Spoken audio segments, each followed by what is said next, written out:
Welcome to the Public Council meeting of Tuesday, September 4th. At my right, I have Co-City Manager Jonathan Schechter, Councillor David Torchman, Councillor Mike Cohen, Councillor Ruth Kovac, myself, your Mayor, Councillor Gina Burku, Councillor Sydney Benizri, our City Manager Tanya Abramovich, and Associate City Manager Nadia DeFuria. So the first item on the agenda is question period, and you can have the first question. Good evening. My name is Rhoda Kazdan, and I have a question because I've never gotten a ticket for my car before, and if I can't talk about it here, what do I do? Who can I fight with to make them see that they did something wrong? Right.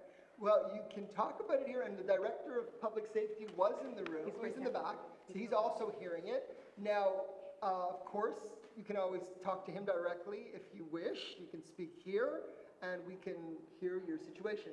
I don't cancel tickets. What I do is I make recommendations to the director if I feel that a resident has a justified concern, such as, a ticket was given in error and you explain it, and then I'll tell to the director it seems like that ticket was given in error, such as if we have tolerances on the Jewish holidays, or perhaps today people think it's Monday, because a lot of people do think it's Monday, so they might park in a zone that says, no parking on Tuesday, but they think it's Monday because of Labor Day. So there are times when the director will say, hey, that makes sense, and he'll cancel a ticket. Okay, there were two things we had to do before they started the construction in our garage and the one across the road, both buildings on Marc Chagall. Across the road from each other, very limited parking space, lots and lots of cars. So we all had to give the City Hall the car model, the number, and the license plate. The first ticket we got said we parked more than 13 hours, and I got a ticket. Those supposedly have all been canceled. Yes, I'm just making a point. Okay, but they were canceled. The second ticket I got, we took a picture of it, pictures, many. We were parked on the corner of Marc Chagall and Macco. There's no sign that says you have to be a certain amount of feet away from that corner. Across the road there was, but not that corner. Right. So we got another ticket, which we feel is not justified. And that one's written on it, you were too close to the curb. It doesn't say the 13 hours. It No. says you're too close to the curb? No, we weren't far away, 14 feet away from the corner. They say that you were too close to the corner. 3 meters. That's the law. Okay, I'm listening That's to a you. lot. I got it. And there was nothing there to tell me to do that. There was no sign. Okay, that is the law. The Director of Public Safety is here and listening, but that is the law throughout the province of Quebec. What? That you're not allowed to park near the curb within 3 meters of a curb. No, Of an intersection. I've gotten that ticket. there was a white line, a big, thick white line, and I was behind that line. Well, he's not the judge. You can't. I'm not the judge, this is the court of I law, just but wanted to I'm know. listening to you, and I will speak further about it with the director to get more information on your case. Okay, Okay. thank you. Thank you. Okay, usually, did you sign it? I do have some names here. I do have some my names. name is there. Your name's there, so let's go through. Bobby Gordon. Let's see Bobby. You wouldn't let me in, so I couldn't sign. Anyways, I'd like to Bobby speak. Gordon, go ahead. I've been living in Côte Saint-Luc for 30 years. No, since 64. I've been on Marc Chagall for 30 years. The two previous construction projects, the Bellagio and the Marquis, there was never any restricted parking on Lismer Street. Since they started the Equinox, the city put up restricted parking signs from 6 a.m. to 7 p.m., Monday to Friday. That's to facilitate trucks parking there and not blocking up Marc Chagall. That project was finished over 2 months ago. There hasn't been one construction truck parked on that street. Those signs should have been taken down then and re-put up when they start the other project. The first week when we were parking on the street, they didn't ticket our cars. There's 5 parking spots that are a mere few feet from our building. Because of this, elderly people have to park hundreds of yards away. One of our co-owners broke her foot last night walking into the building. Broke her elbow. Anyways, it's restricted from 6 a.m. to 7 p.m. Construction doesn't start when it does, from 7 p.m. only to 4 p.m. They're there at 6. If they park overnight, we have to get up at 5:59 to move our cars. This is the most unjust sucker shot, giving tickets on that street. Those signs should have been taken down were covered up 2 months ago when the construction stopped across the street, and re-put up when they start the second phase, okay? The city needs money that bad, we'll give them extra taxes. But this was a sucker I've shot. spoken to you about this many times. You stopped me at the pool, you stopped me on my Yes. bicycle when I'm driving to the Yes. pool, and now you're welcome at the council meeting. I'll give you the same response. Well, I'm going to But- stop no, you every I'm time I gonna- see you at the pool. That's nice. I'm going to fight this at court. I Go can ahead. explain to the Well, I'll give you judge, the same but response. this You is a spoke. sucker You shot. spoke. This You is spoke. very unfair. You spoke. We This don't- is very unfair. You spoke. Okay, will the My city turn. be taking down those signs until I'm they gonna start? answer you, again, it's not gonna be a surprise, my answer, because you No, hear it no, all I the want time. the rest of the But- people so here to hear your so answer. You're gonna hear if you let me speak, you spoke. So this is the story. There is a lot of construction going on Mark Chagall, and unfortunately, it's not over. And we don't take up signs and take down signs, and the reason being, we don't want to confuse the people and give them tickets. Yeah, when sure, you don't want to unnecessarily- confuse the people, No, but you want to because make money with no, tickets. Mr. There Gordon, hasn't been, Mr. I Gordon, live right take up there. down the sign, I put it see, there. I'm there every you day, want- I you see that spoke. there's not one You truck. spoke. Turn off his mic. Mr. Gordon, you can sit down. You can sit down. You're the only person on Lismer that's harassing me about this. Okay, you're the only person that got a ticket on Lismer that's bothering me. On Lismer. Now, on Lismer, okay. On Lismer, fine. I want to explain the situation on Lismer. There was a request, a well-founded request by the condominiums that are adjacent on Lismer, that they wanted us to do something because they were having problems exiting their garage due to the construction. So we could not have parking there and all the trucks going in and out.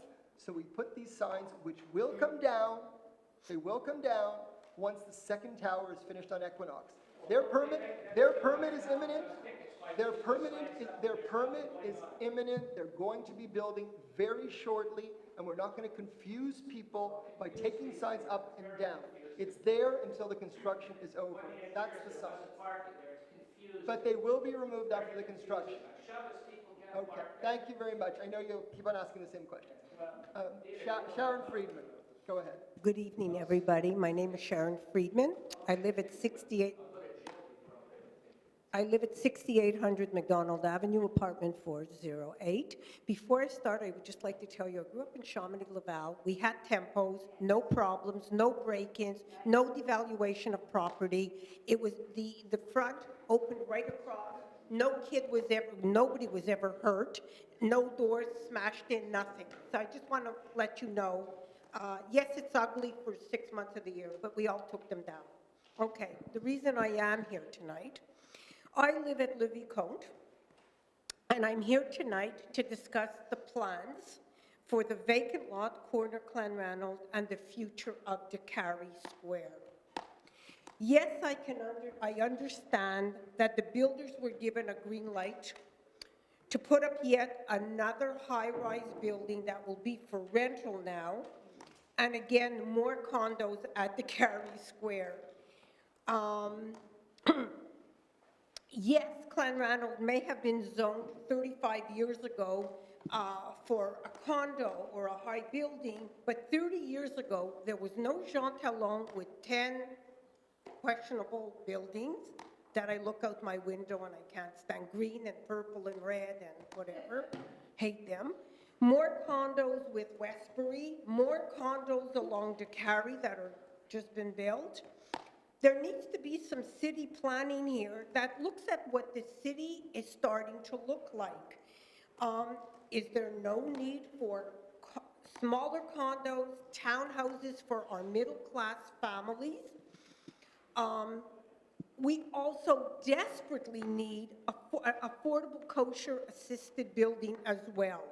Hampstead, after a lot of discussion with Bill, has decided there will be no condos. Everywhere he's building, it's all townhouses, lower level, 3 and 4 story, that's it, which are enclosed with safe areas for playgrounds and for people to sit, elderly grandkids. I'm not telling them not to build. I'm just asking, could we look at a different configuration? I sent some pictures to Jerusalem Estates, which are basically 4 or 5 buildings all around, enclosed in an area, beautiful, like There are about 500, Okay, Sharon, let me we just, got all your points. I'd like to respond. sorry?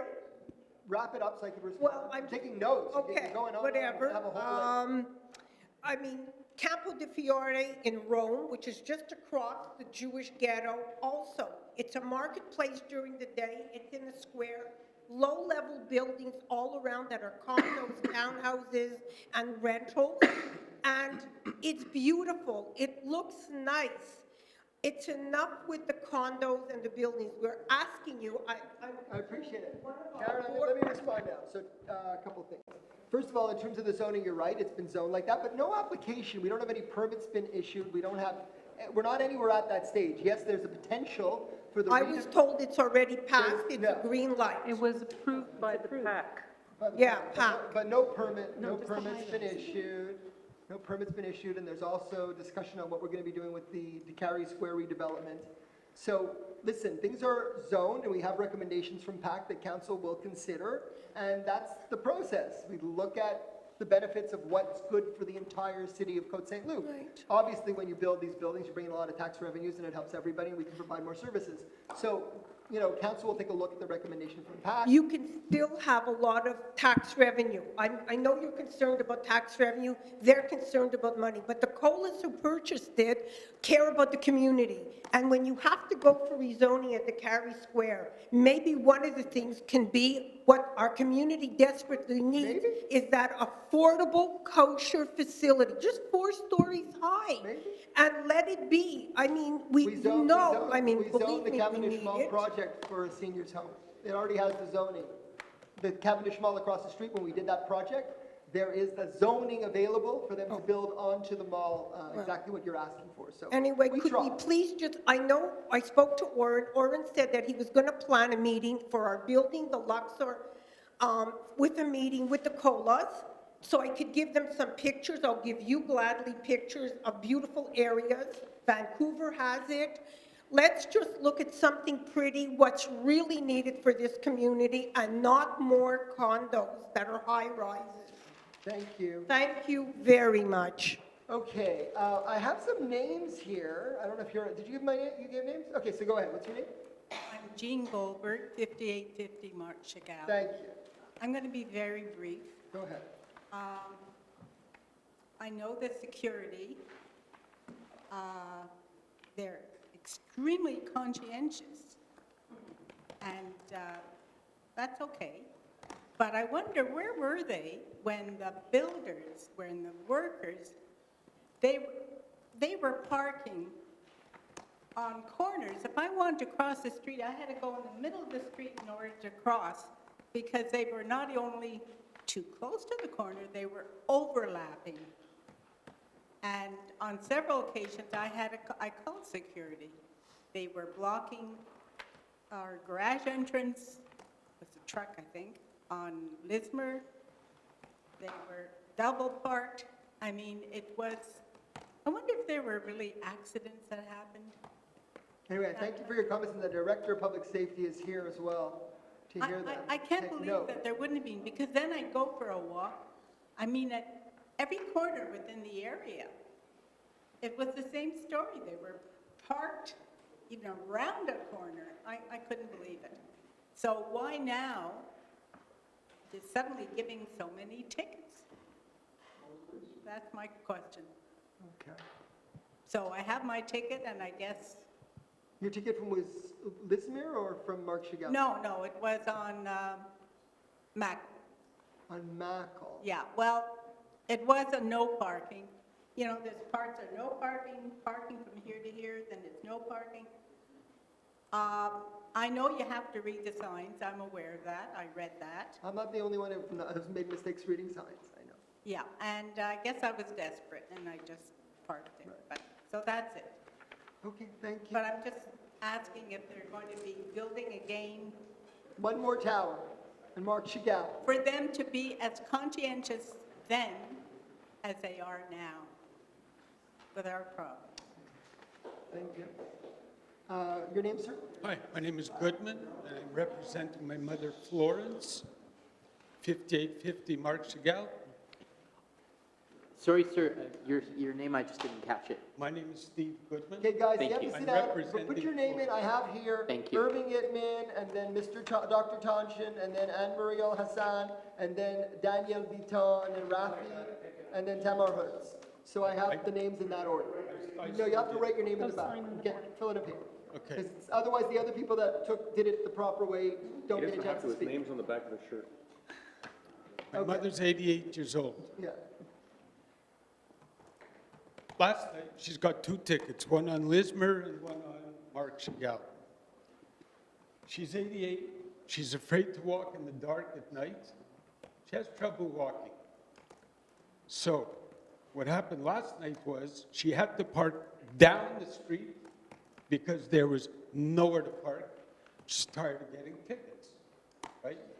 She fell walking down the street trying to get on the sidewalk, broke her elbow this is yesterday, last night, last night. had to be rushed to the hospital. Director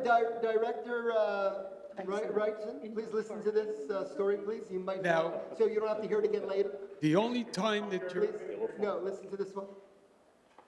you can park in the She's 88 years old, she parking, fell yesterday on Lismer? yes, On Mark and Chagall? Mark Chagall. The only time you could park in the building's parking is if you have a handicap. Not everybody can get She handicapped. can't park in That's her. the She- garage. at The this- garage is unavailable for her to park in. There's X amount of spots that were They've reserved got- for people with handicap stickers, so you don't have to park on the street. So nobody else in the building can No, the park. garage is park. closed for reparations, that's Oh, why. that's the garage that's closed, the Rothschild. Yes. The we're all Rothschild, talking about the same. right, the Rothschild. Yeah. So I'm saying is, what is an 88-year-old woman supposed to do walking down a dark street at night alone? She can either break another elbow or her head or her hip or continue to get tickets. So something's got to be done by whoever's in charge to be a little lenient to the people that live in these buildings so they don't have to go through this every night. It's absolutely ludicrous, and this is something should have been done by the building before this construction went on in the parking lots. That's not your fault, that's the fault of the building. You didn't But- fill out a piece of paper like this, so I don't have any information to follow up on your, so I have, no, because I want to follow up on this particular situation. Do you have this information? I need your information in writing, address, phone number, so we can follow up with you after. I signed the sheet that they told me to, but that's all they gave me. Little slip, I need Not a little what it was. slip. So yeah, meet with Director Wrightson, please, after this, and we'll follow up. Okay, so this is all I have to say. Something has to be done, especially for the elderly people on that particular block, until this is cleared up. And the building across the street has their parking lot, which they don't have yet. So you've got 2 buildings on one little street, right across from each other. You've got, I'm exaggerating, 1,000 cars and only 400 places to park. Where are they supposed to go? Right, no, it's a bad situation. So, yeah, please follow up with Director Wrightson, and we'll follow up on this ticket. Councilor Cohen wants to respond to that? I wanted to speak, I've been in touch with a lot of the Rothschild residents from the get-go when they told me that, very unfortunately for them, not their fault, that their garage had to be repaired. And these things happen, unfortunately, and I say unfortunately in quotations. We've got another 18 months to go with the Equinox. I wish, and I know the managers here, I wish they would have stopped at 1, but they're going for 2. And the zoning was done 30 years ago, so we have to go with it. But we have been very, very upfront with them. We formed a committee with reps from the condos. The mayor and I have held countless meetings with the developers. In fact, the mayor is now starting a new process where he's meeting with the developer every month, and he's bringing in residents from the different buildings. I personally have spoken to public security. I know that it's very hard. This has been a very difficult year and a half for them. We have some people on Mark Chagall, and I drive down the street every day because I live up the block. Some people on Mark Chagall think that public security should spend the entire day on Mark Chagall, and I understand, because if I lived on Mark Chagall, I live just up the block, I would feel the same way. but the reality is that we have a whole city to patrol, and they're there often. We're trying to get our V-cops to be there more present, but in this particular case, I have asked repeatedly for a parking tolerance on Marc Chagall, given the circumstances. I will tell you publicly that I think we've been giving out too many tickets. I am not pleased that we've been doing it. I understand that in certain cases, the tickets are being given out because they are clearly breaking the law, but in some cases, it concerns me because of the fact we have so many cars on the street and we have so many people who are in a situation like this young lady here who had the situation. And I sympathize with all of you, and I know that when we had the incident, and Bobby Gordon, who I speak to probably more than my wife, told me, we did arrange to cancel a lot of tickets, and I'll stay on top of it as best as we can, but it's not, I said we canceled a lot of tickets. We have to go by the law, but I do believe, I've said it repeatedly, and the mayor is my witness because we've had a lot of talks. Remember, we're not the public security officers. We're not driving the cars, stopping and putting tickets on the windows. We hear about it from our constituents, and then we try to take action. But we have a situation where we have staff, they have a job to do. I think there have been too many tickets given out, and I think there needs to be more tolerance until your garage is repaired, because that's something we've been talking about, and we have taken some steps in that direction. And I appreciate the fact people are here today, so it's heard around the table. Okay, Daniel Bitton, go ahead. Bonjour, bonsoir, je vais parler en français. Bienvenue. Je viens pour la même raison que toutes les personnes qui habitent sur la rue Marc Chagall. Personnellement, je viens pour témoigner de mon... Je suis absolument outrée de la manière dont les personnes qui s'occupent on va dire, de la sécurité de notre rue avec la construction. Je trouve que le fait qu'il y ait eu la construction de cet immeuble pour habiter depuis 30 ans sur la rue Marc Chagall, je trouve que c'est un très bel immeuble. Les promoteurs ont fait du très beau travail. Moi, personnellement, je suis très contente. Il faut absolument admettre qu'il y a du travail à faire pour bâtir une bâtisse comme ça, et on fait l'effort de ne pas trop embêter les builders, de ne pas trop embêter les gens de la sécurité. Mais je trouve absolument outrageant que nous ayons à subir des tickets, de payer de nos poches, quand moi, personnellement, j'ai eu ma mère pendant une semaine à l'hôpital et que je rentrais vers minuit, me garer à 200 mètres ou à 300 mètres et marcher toute seule, même si je suis à Côte Saint-Luc, comme vient de le dire M. Cohen, je n'attends pas à ce que la sécurité me suive jusqu'à ce que je rentre chez moi. Donc, je me suis garée, délibérément, dans des endroits où il n'y avait pas le droit de garer, parce que j'ai veillé à ma propre sécurité. Parce que j'ai considéré que Côte Saint-Luc, la sécurité de Côte Saint-Luc n'était pas à la hauteur des gens qui sont là depuis des années, qui sont des payeurs de taxes, qui respectent la ville. Nous, dans notre immeuble, on vient de faire un effort monumental pour avoir un immeuble qui se tient, pour avoir un immeuble qui sera beau. On répare notre garage, on va réparer notre toit, on fait des efforts. Malgré ce qu'on paye à la ville, on participe à l'urbanisation de Côte Saint-Luc. Je trouve ça absolument inadmissible, de nous faire ça. Il y a eu des retards dans la construction. Comme a dit notre voisine, qui est madame là, nous avons vu des camions, nous avons été en danger. Mais votre ticket, vous avez reçu un ticket J'ai reçu des tickets, Monsieur Brandstein, dans des endroits où je n'avais pas le droit de parquer. Mais je n'ai pas trouvé, pour ma sécurité, d'autres moyens que de stationner. Pourquoi vous n'avez pas le droit de stationner dans parce ces endroits? que c'est écrit, parce qu'il y a des plaques qui disent interdiction de stationner. Quand vous savez que vous avez 53 unités qui n'ont plus de garage, quand vous savez que vous avez 110 unités en face qui ont commencé à rentrer et qui n'ont pas de garage, ils ont déménagé. Nous avons vécu une situation où je crois, qui est une situation où la ville et où la sécurité de Côte Saint-Luc aurait dû prouver son talent à nous sécuriser et non pas nous pénaliser. Honnêtement, c'est bas, c'est petit, c'est mesquin et c'est dénué de toute responsabilité vis-à-vis des citoyens. Moi, je suis jeune, je vois le trottoir. Madame n'est pas jeune, elle n'a pas vu le trottoir. Moi, j'étais là quand elle est tombée, j'ai vu les 2 ambulanciers, j'ai vu les 2 ambulances. Je vous dis que cette dame, elle aurait pu ne pas être là avec nous. Et ça, c'est outrageant de la part de la sécurité. Je ne parle pas de la ville. Je savais qu'en venant ici, ce n'était pas à la ville que je m'adressais, c'est que c'était la sécurité et les 2 messieurs qui sont en arrière qui devaient entendre ça. C'est outrageant. Et je viens de parler, moi, personnellement, au monsieur qui m'a expliqué, en regardant mes tickets, qui m'a simplement expliqué, ça non, ça non, ça non. Il y a une plaque, vous devez la respecter. Je dis, mais est-ce que je peux vous demander de réfléchir sur le fait que je n'ai pas où garer? Vous avez qu'à aller beaucoup plus loin. Mais plus loin, je ne suis pas en sécurité à minuit, 1h du matin.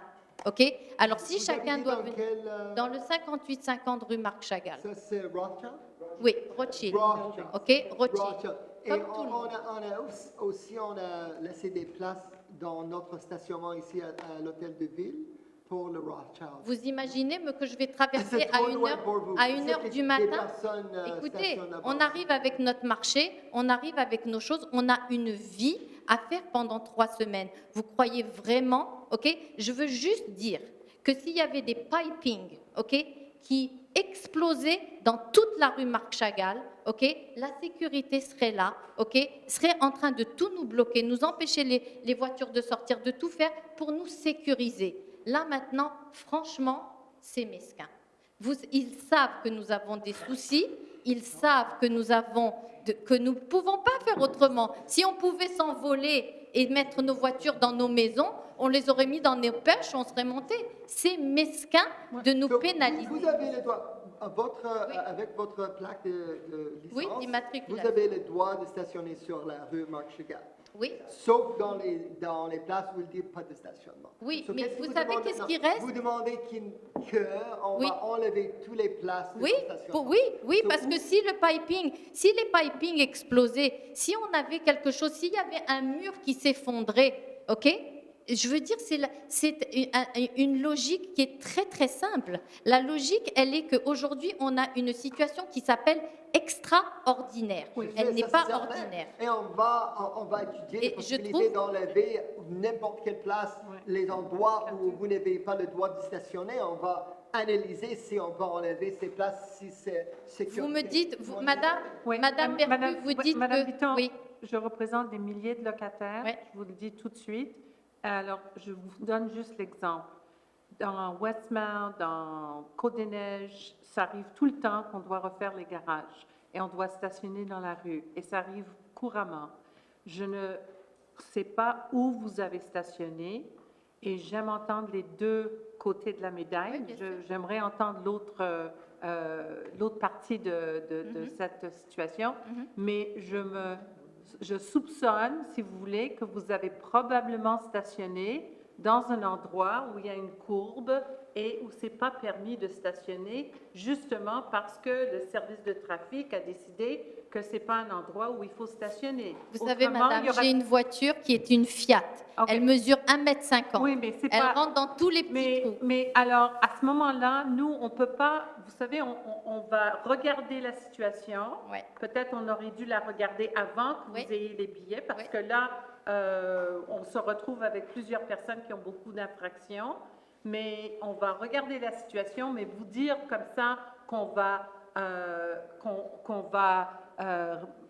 régulariser ou qu'on va annuler le non-stationnement ou l'interdiction de stationner dans des endroits où la sécurité et l'ingénierie a décidé que c'est pas sain et sécure de stationner. Là, c'est autre chose. Je veux dire, il faut... Sauf quand les constructeurs et que la ville donne des Oui, mais passe-droits. peut-être que, je ne sais pas comment, en tout Mais cas... vous devriez on savoir, vous a madame. entendu, je Vous ne pense pouvez pas que me dire que vous ne faut qu'on savez s'assoie pas. puis qu'on voit ça avec OK, les so, services. on va faire des choses. Premièrement, on a annulé tous les tickets pour plus de 12 heures. On a annulé tous ces tickets.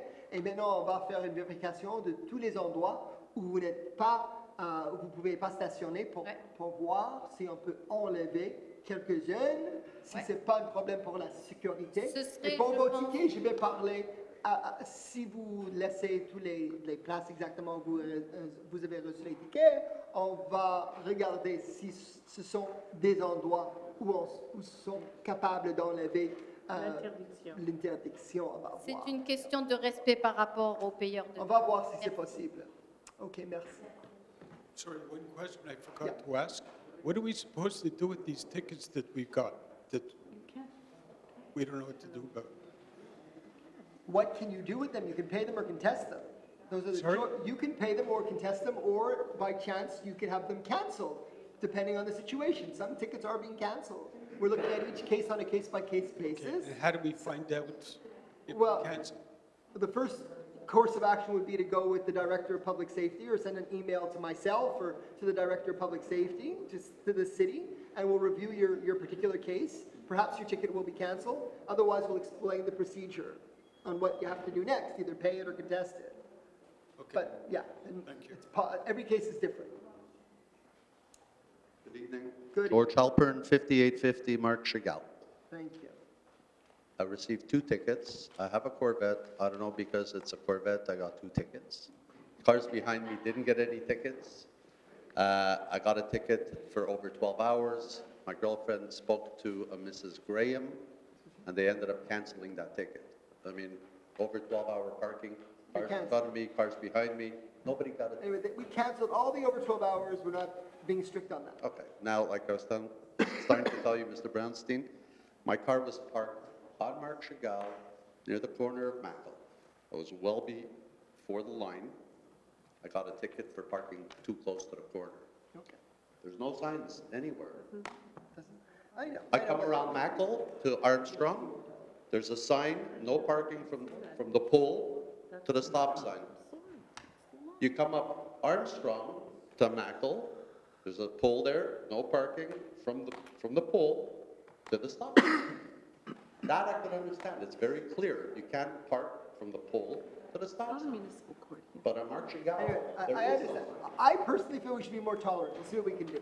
But, you know, the law, I have a lawyer to my left, she's saying, it's the law, it's the law. It is the law. Why It is the it law. that it's marked on? It is the law, but on we have a some very streets and not on exceptional streets? situation, and I believe we should be as tolerant as we can be. I'll speak to the director, we'll see what we can do. No, but again- Every ticket's a case-by-case basis. No, but why is it that it's marked on some streets? Oh, why is and that? not That's a on good question. other streets? It's a provincial law, but in certain areas, we feel that it's important to indicate it because of where it is.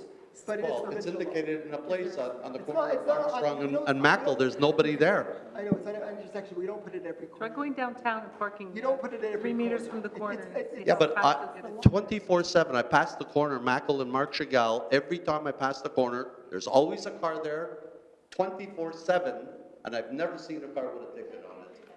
Okay, well, Except for my car, there is no other car. Don't park there again. anyway, But I'm just saying, my car got ticketed, and no other car got ticketed. I'm glad that no other car got ticketed, and I feel bad that yours got ticketed, so I'll speak to the director about it. So what do we do now with this? I told you, the options are the director cancels it, I will speak to him about it to be more tolerant and see if And your- how long is this your gonna ticket take? can be I gotta canceled, put a otherwise plea in. it's pay or contest. What? Well, I gotta either pay or contest it. Pay or contest unless we cancel it, but speak with the director, give him your ticket and let me just rewrite, this is too close to the corner.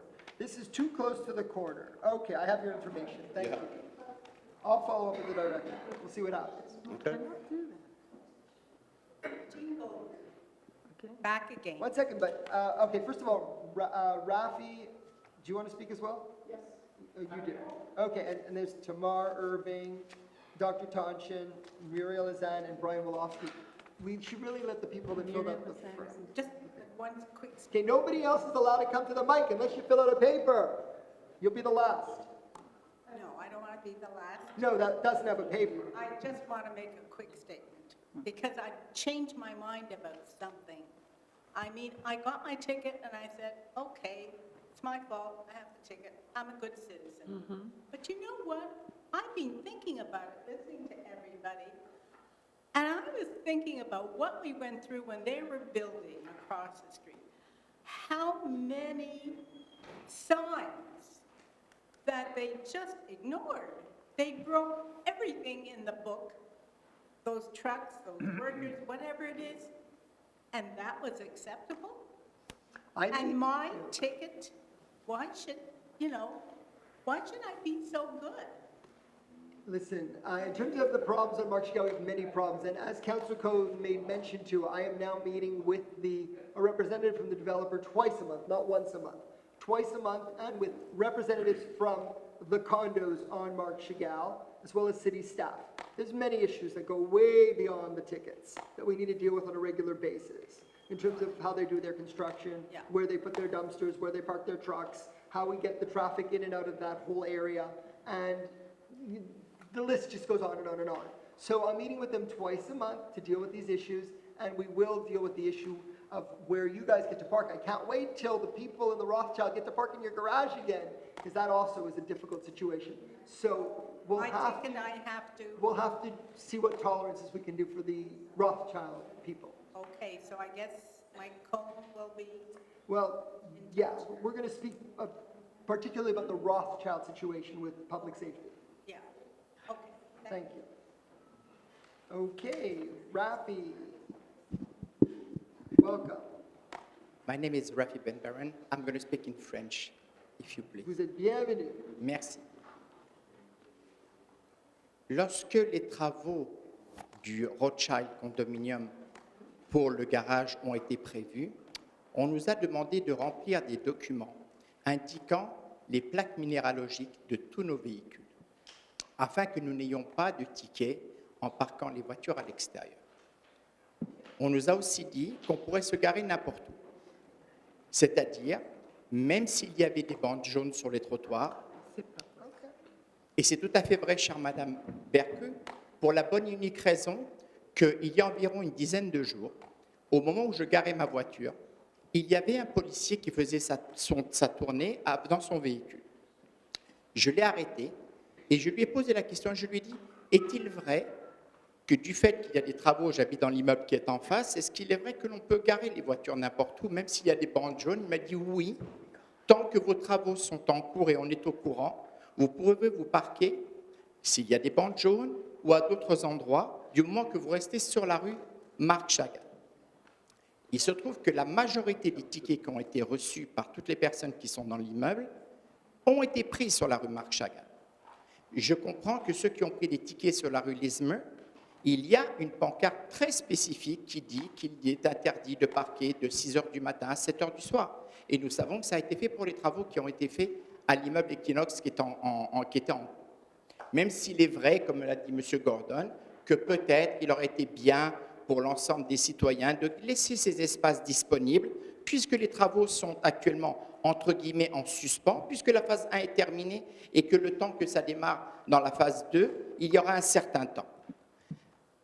Connaissant très bien 5 des 6 partenaires qui ont monté l'immeuble Equinox, je sais quand les travaux vont commencer et je sais qu'ils ne vont pas commencer dans un avenir qui est complètement immédiat.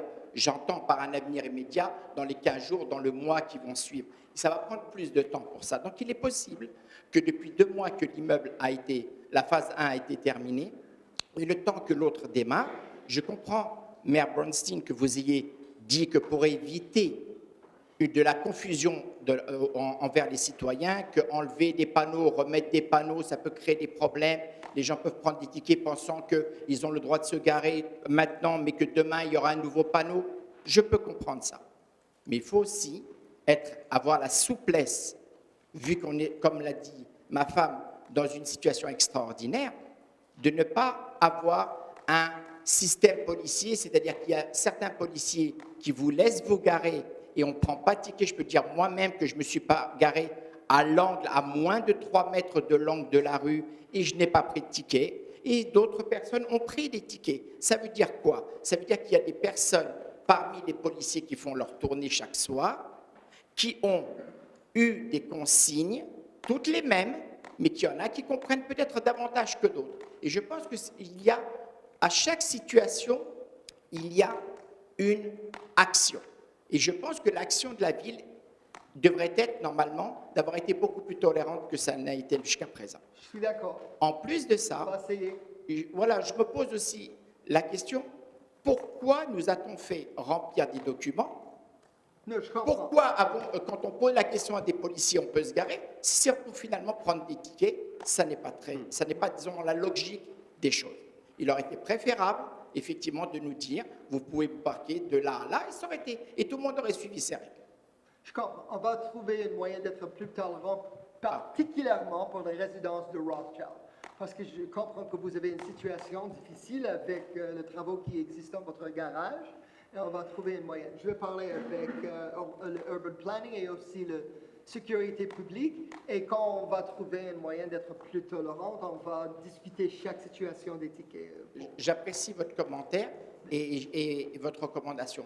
Et mon dernier commentaire, ce serait pourquoi, si en fait, ce n'est pas le Conseil qui a le pouvoir de faire enlever les tickets qui ont été émis, mais qui peut simplement faire des recommandations, pourquoi à ce moment-là sommes-nous ici pour vous parler, puisqu'en réalité, il semblerait que ce soit à d'autres personnes qui sont de la sûreté publique ou de la sécurité publique, qui normalement ont le pouvoir de faire ou de ne pas faire. Mais ils sont ici, hein? Le Oui. police est ici et on n'a pas de discussion avec le police. On est bien du d'accord. tout. Et on a la sécurité publique et on a un pouvoir avec eux, mais on ne veut pas. Je Vous comprends. ne voulez Mais pas simplement- que je serai le maire qui annule les tickets juste comme ça. C'est très clair. Parce C'est qu'il très doit y clair. avoir une division entre le gouvernement et la sécurité. Mais quand même, je fais des recommandations. Parfait. Mon recommandation, c'est d'être plus tolérante et de trouver des moyens pour accommoder des résidents de les Rothschild et de voir chacun de vos tickets une par le fois pour voir ce qu'on peut faire. Merci. OK, merci. OK, Tamar Hertz.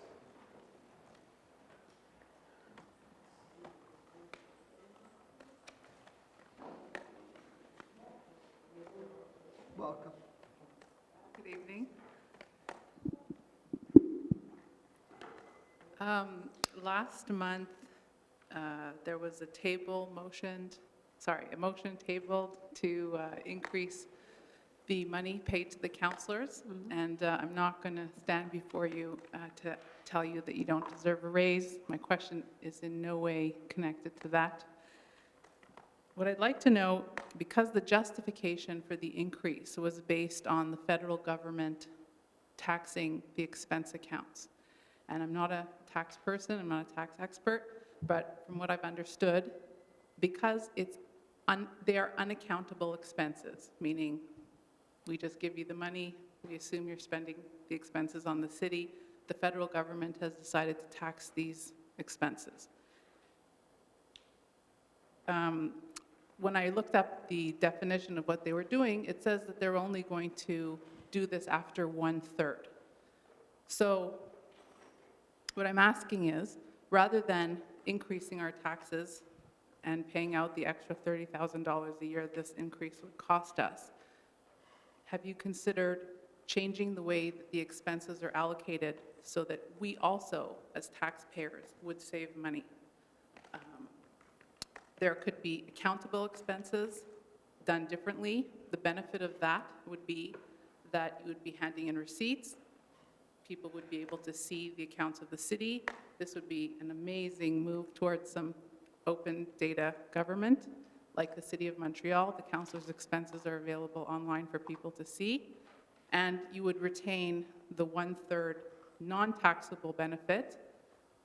Each of you has your own tax situation, so this seems more equitable. So what I'm asking you is, have you done everything to save us money as you are trying to save yourselves money as well? This was an adjustment, as I don't know if you explained it that clearly, but the change in salaries for the council and the mayor is an adjustment in order that they end up with the same net that they've received in the past. It's not to get an increase in salary. So the net should amount to the same based on the calculations from our treasurer. That's the way the city's always run for years, that there's a certain portion was a tax-free allowance, and some councillors used it more than others. The salaries are very low, including the tax allowance.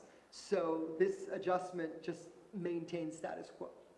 Well, what I'm suggesting wouldn't change the amount of money available to you. It would potentially change the amount of money that we would have to pay. Because essentially you're asking us to increase your pay to cover federal government taxation. And So I'm asking that you look at the matter in a different way. You change the proposal for the draft bylaw so that you're also saving us money as well. I've been on council since 1990, and I can tell you from my colleagues from all these years, the councillors have always considered that tax-exempt expense allowance as part of their salary. They don't expense. This council's never expensed anything to speak of. It's always been part of their salary, and now it's being taxed. So your proposal won't work because this council and my former colleagues have never expensed anything to speak of. Well, it's a new day, and we should try new ways. We're not going to start expensing things, because if we never have in the past. It would still cost the taxpayers money for us to do that. More? Well, I'm looking forward to someone looking into this possibility, to just say, we've never done it in the past, therefore it cannot be done in But what I'm explaining to you tomorrow is that we've never expensed things to the residents that would cost them money. We're not going to take this council now, let's go ahead and start expensing things and spending taxpayers' money to expense things. Same This budget, council- same budget. No, just this different way council, of doing this council and things. previous councils have always taken the full amount, whether it's tax-free or not, as part of their salary. So they're continuing the same practice as part of our salary, and we're getting the same net. Thank you. Irving Idman.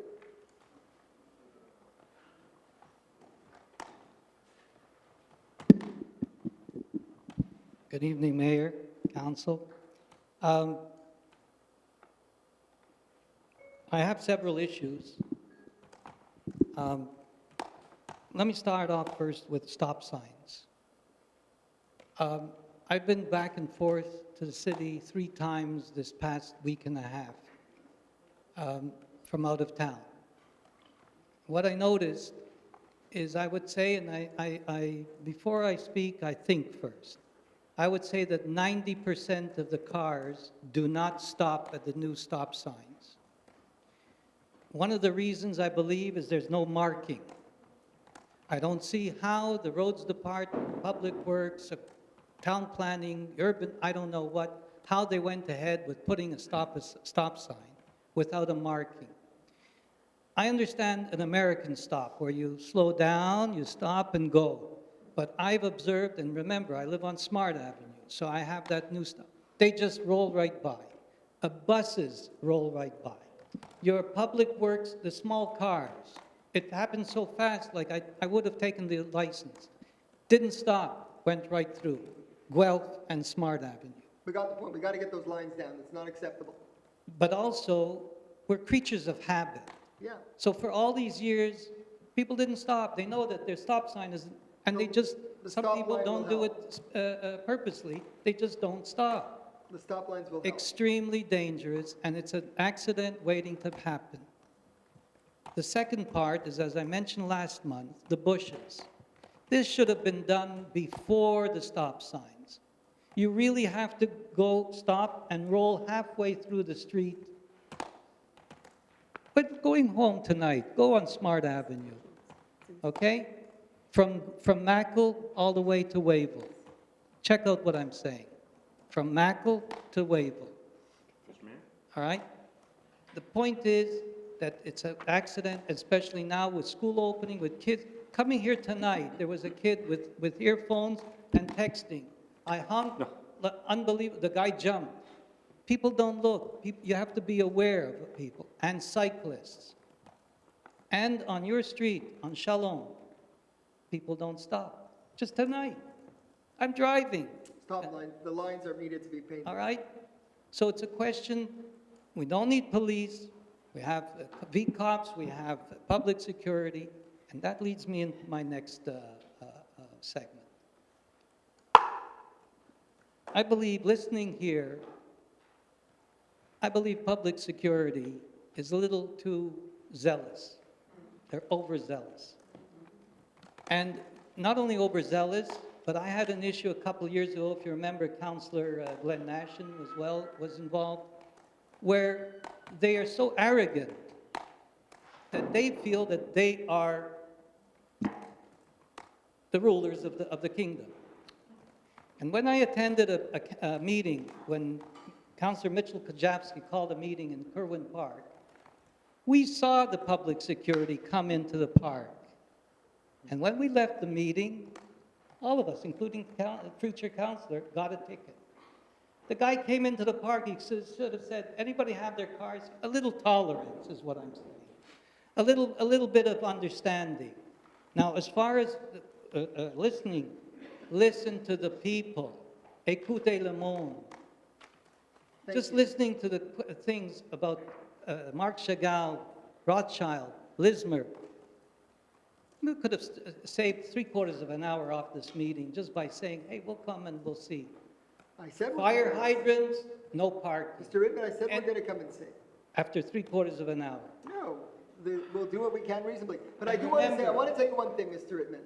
Everybody says the city of Côte Saint-Luc is one of the safest places to live, and I want to thank Commander Lavallee for being here today, Director Wrightson, our VCOPs. We're talking about all the bad that they give tickets.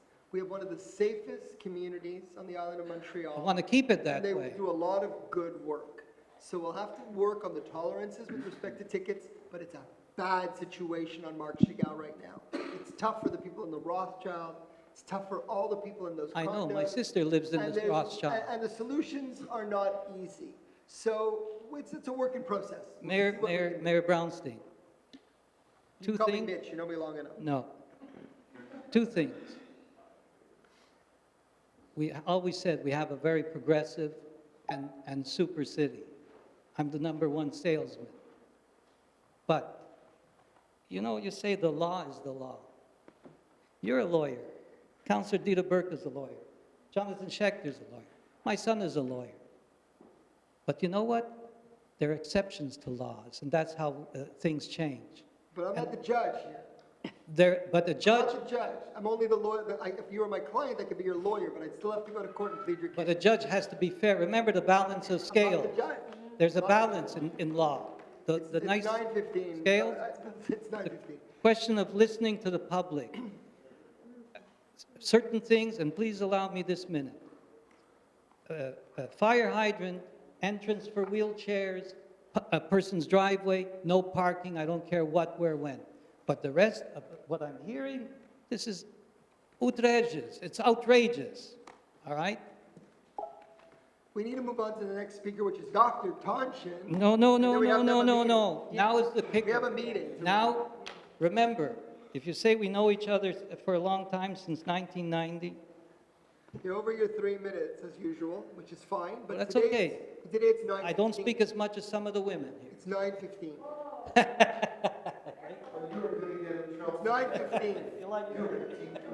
Mr. Rittman, it's 9:15. No. Let Dr. Tonchin. I want to say one The thing. last speaker is Brian Wolofsky, and be short, please. I want to say one thing. Good. I want to say one thing. This goes back to last month. I will come back and I will speak. You're welcome. And I don't appreciate you saying it's a waste of your time coming here. No, I don't. What am I telling you that? Last month, and it's quoted. Oh, about Côte Saint-Luc Road? Yes, it's the wrong No, place. because tonight's news, and you flashed it on Facebook, is you're getting together with a bunch of people to preserve our riding. Right. It's amazing how you use that clout, that pressure. But when it comes to Côte Saint-Luc Road, that has been denied the quality of life that we deserve since 2015, pushed to 218, pushed to 220, and you say you're wasting your time? I was on Global, I was on CBC, I was on all these television stations about Côte Saint-Luc Road before you brought it to our council. We don't need you on TV. We need you downtown saying to the agglomeration council, it's time. I'm speaking to Valerie Plante and I'm speaking to Sue Montgomery. Now, Sue Montgomery is the person that I don't understand why, because it's in her borough, that she's not making this happen, because it's not going to happen for me. But you do have to realize, until the Turcotte is done, they can't do both sides of Côte Saint-Luc Road. Look what's happening. Mayor Brownstein.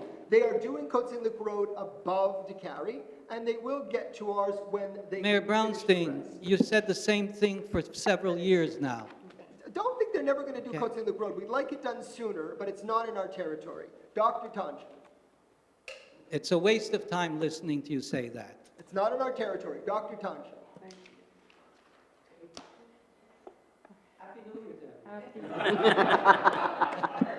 Life is precious and life is fragile. let's make the best of life. Happy and healthy New Year. Happy healthy New Year. Bonne année. Et pour ceux qui ne sont pas juifs, on a deux chances, au mois de septembre et au mois de janvier. OK? Mr. Mayor, I am awaiting an answer from you from the last meeting, and I didn't get one. On what topic? I believe I asked you a question because the elections have come up on October 1st, and I told you it was Rosh Hashanah and Yom Kippur in the middle of it.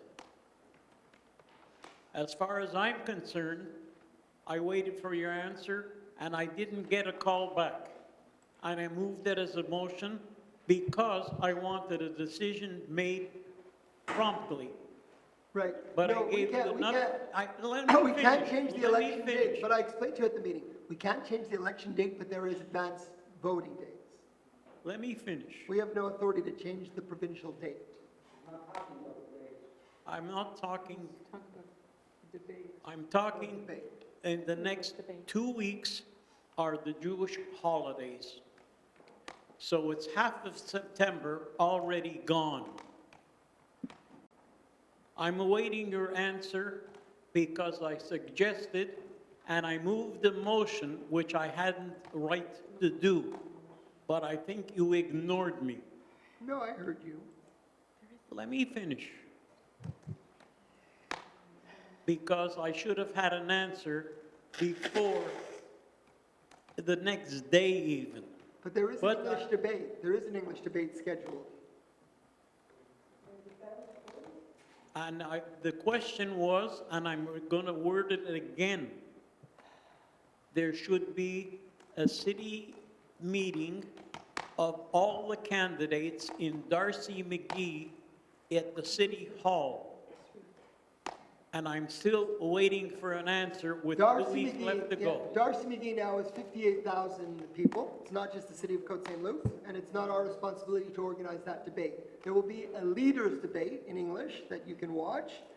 There's be a leaders debate in English that you can watch. But the riding of Darcy McGee is now 58,000 people, voters that is, not people, many more, voters, eligible voters.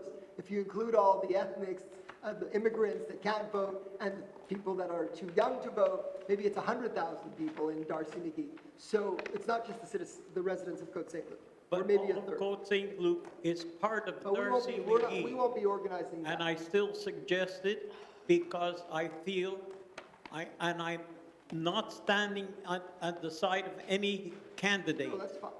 I'm broad-minded in this case. And I feel we should have had a meeting, and I didn't get an answer. That's Okay, what I well, want you to I'm know. giving you your answer clearly now. We will not be organizing a candidates debate, but there will be an English leaders debate that you can watch. Brian Wolofsky.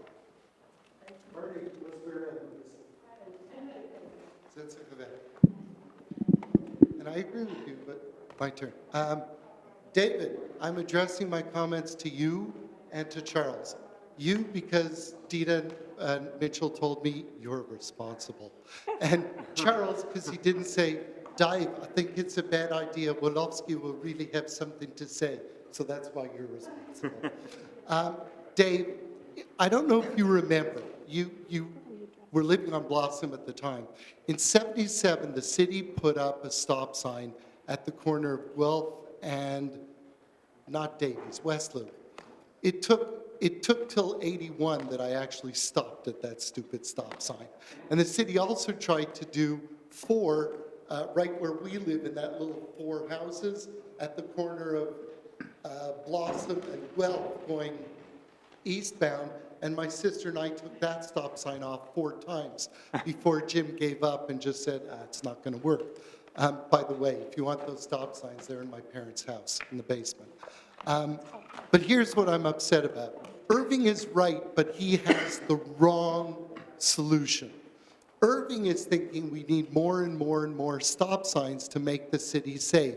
And what I'm saying is, no, it's precisely the opposite. We need to stop the infestation of stop signs in Côte Saint-Luc. We're so busy putting stop signs every 25 feet.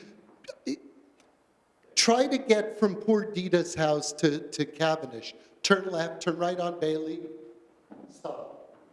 Stop. Stop. It's insane that Bailey should have a stop sign every 100 feet. So what I am saying about this is instead of listening to someone like Irving, I like you, Irving, but you're wrong. And putting up more stop signs everywhere. And I'm still angry at Muhammad Ali putting up that hatching at Haywood in front of the hospital, the hatching in front of the hospital. You know what I mean. It should have been 2 lanes out of Haywood, and after the stop sign, we merge into the right turn onto Cavendish southbound. We never should have had that hatching there. It's a really bad thing. What I'm saying, David, and I mean this fervently, is I'd really like to have a meeting with you, with Mohammed, Charles, if we could get him to sit for long enough, and look at the possibility of having a traffic engineering firm come in here and look at the infestation of stop signs in this city and say, all right, how can we make this city move much more easily but with half the stop signs? And I'm telling you. Okay, that was more than a minute. No, okay, then I got 1 more minute, I'll finish it. That was more than a minute. Before he left today, I had this discussion with Benny about the Westminster over the track, and he said, we looked at everything. And the one thing we wanted to do was lights, and the traffic engineer said, no. Then you'll have people doing really stupid things trying to beat the lights across the track. We just said, we're not having any of that. People do dumb things. Whenever you hear the term traffic calming measures, over half the population hears traffic drive me crazy measures, okay? Brian, I am begging you, let's have a meeting, me, you, Mohammed, and if we can get him Councillor to... Torchman is in charge of traffic, very accommodating. I'm sure he'll be happy to talk and meet, right? Good. Councillor Torchman? Perfect. Fantastic. Follow up with Councillor Torchman. He's head of our traffic committee, doing what he can to make the city safer. Safer. Thank you, guys. Okay, so now we're moving to approval of the minutes. So moved, Mr. Mayor. Moved by Councillor Kovac, seconded by Councillor Denizri. Any discussion? All in favor? That's for the minutes of August 13th, special council meeting, and for the minutes of August 13th, regular council meeting. Moved by Councillor Kovac, Councillor Burku, and all in favor. Any business arising from the minutes? Departmental reports. Moved by Councillor Kovac, seconded by Councillor Torchman. Any discussion on the departmental reports? Councillor Torchman. So very quickly, for the library, again, I keep pushing our great institution at the library. There's an event of learning how to make honey just in time for Rosh Hashanah, so that's a great thing. There's a Create Space location in the basement of the library, a phenomenal place for young and old. There's 3D printers, sewing machines, a green screen, and story time, French, Hebrew, and multiple languages throughout the month. So great events for young, for old, and everybody in between. So I urge you to visit the Côte Saint-Luc Library. And I take this occasion to wish everybody a Shana Tova, a sweet and healthy and happy New Year. Thank you, Councillor Torchman. Anyone else? Councillor Cohen. You know, when we give these reports, we know that the Suburban is here. We have a small audience right now, but we also have an audience on YouTube. So for those who don't make the meetings, and so we like to bring updates. And of course, my favorite update is the fact that the Côte Saint-Luc Cats Committee will be having our annual concert. I'm so excited that we chose to move it this year to October from August, because I don't think Wager would have been very comfortable last week. I think the heat wave will be over by October 9th. Tickets are on sale until September 15th. They're $12, and after that, they're $15. We have VIP tickets, very limited, at $25. The musicians of the World Symphony Orchestra will be performing. Everything is on the website, so go to the library, purchase your tickets. We expect another sellout, and looking forward to a good fundraiser for a very good cause. Thank you. Thank you, Councillor Cohen. Anyone else? Councillor Kovac. Thank you, Mr. Mayor. Last month I focused on the tweens and the teens, and today I just want to make mention of the fact that our men's club has been extraordinarily active with some wonderful speakers, such as Bill Brownstein from the Gazette. He's a columnist. I also want to acknowledge the Royal Canadian Legion, the Brigadier Frederick Kish branch, number 97. They have a gentleman who just turned 94, and I also want to wish our former city councillor, Alan Levine, and his wife a happy 50th anniversary. Very nice. Thank you, Councillor Kovac. Anybody else? No, Stephen's here. Councillor Italy, you missed all the fun. Yeah. Thank you, Mr. Mayor. Sorry, I He was. gets to watch the video. I thought we saved some time with him not here. He's back. I was delayed. Normally, I try not to do school events on city council nights, but got mixed up because today's a Tuesday, and we don't. Well, I don't have all the data, but I wanted to share just a few things. On the environmental front, I was going to share that just about a week and a half ago, we had our big drop-off, where over 180 residents came and dropped off either household hazardous waste or electronic waste or paper to be shredded. I don't have all the statistics on the tonnages, but many people came out, and we, of course, encourage residents. And just to remind residents, and for those watching on YouTube, you don't have to wait for these days, the household hazardous drop-off days or the big drop-off. If you have household hazardous waste such as old paint, electronic devices, there's a bin just by the Public Works yards. It's a yellow bin, and you could put the items in there, and they'll be collected by our Public Works Department who'll make sure that they're recycled properly. I also wanted to share on the finance side that the Finance Department is already working quite diligently on preparing the budget for next year. We're working on the capital projects, and soon we'll be working on the operating budget, and of course we'll be sharing with residents in a few months once we have more information. And I'm glad to be here, and I wish everyone also a Shana Tova to those in the audience and watching at home. Thank you. Okay. Anyone else? Councillor Ben-Isri. Thank you, Mr. Mayor. I just would like to highlight a project that was just completed by Public Works. It's a very nice green space at the end of Kildare between Bialik High School and Bet Rabat Synagogue. It's a very, this green space included a bridal aisle and a canopy platform. This is a very nice space that can be used, by the community, by Chabad, by the school, and I know that the school also just completed a renovation, like they just renovate, their field. So I can say that I was there last Thursday, and it's a very nice area that just was renovated, and I would like to compliment our director, Bebe Newman, from the Public Works and all the team for this accomplishment. So this is something that I wanted to, to highlight. So thank you. It's very, very nice. Yeah. So. Anybody else wish to speak to the departmental reports? Councillor Kajowski. Very quickly, kind of kill two birds with one stone and kind of respond to Irving's question earlier about the line painting. So the reason the line painting has been a little bit delayed, and we did our best to synchronize the removal and replacement of the stop signs on the three collectors with the line painting, but unfortunately ran into a bit of a stretch of humid weather, rainy weather. In order for those lines to stick, we need very specific weather, and the plans were there, but sometimes Mother Nature gets in the way, and I know that with a dry spell coming up, the lines are going to be removed, the lines are going to be painted, I know. But we do our best, and we have to commit to a date at some point. So that being said, the line painters are going to be, I'm sure, working very hard this week with a little bit of a dry spell coming up.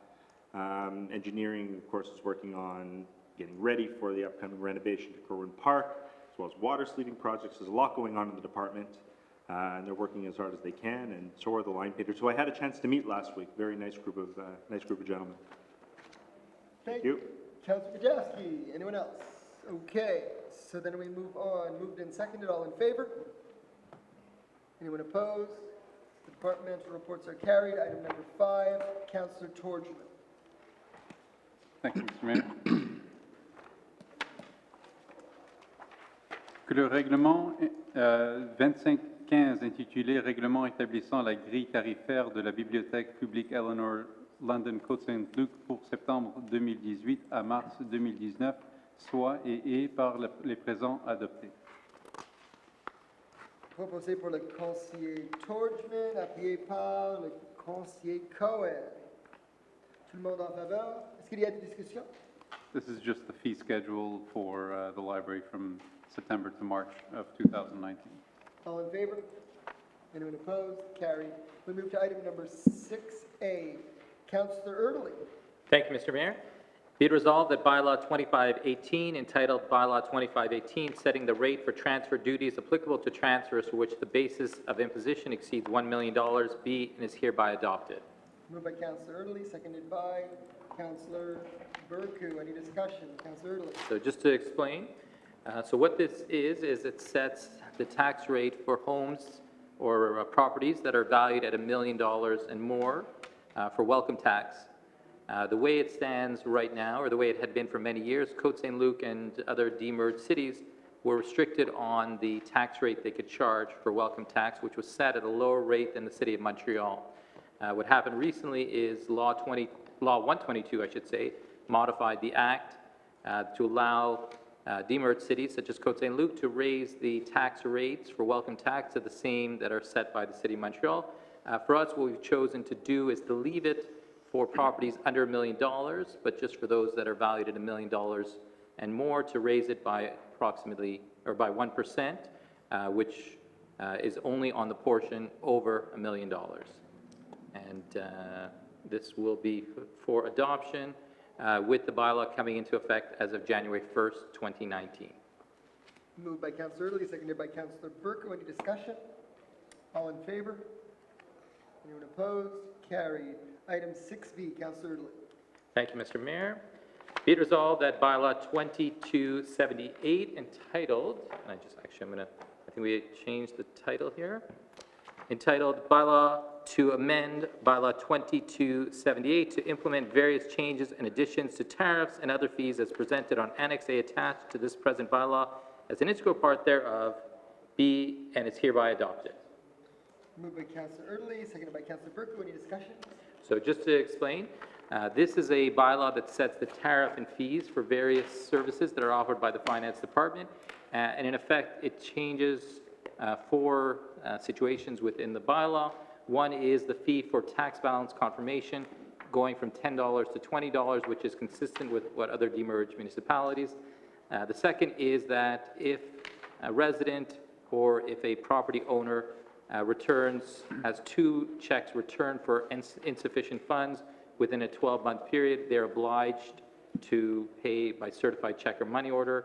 It also sets, the third thing is it sets the fee for civil marriage or union, which is charged as per the Ministry of Justice in Quebec, and it also sets the tariffs for public notices for tax sales.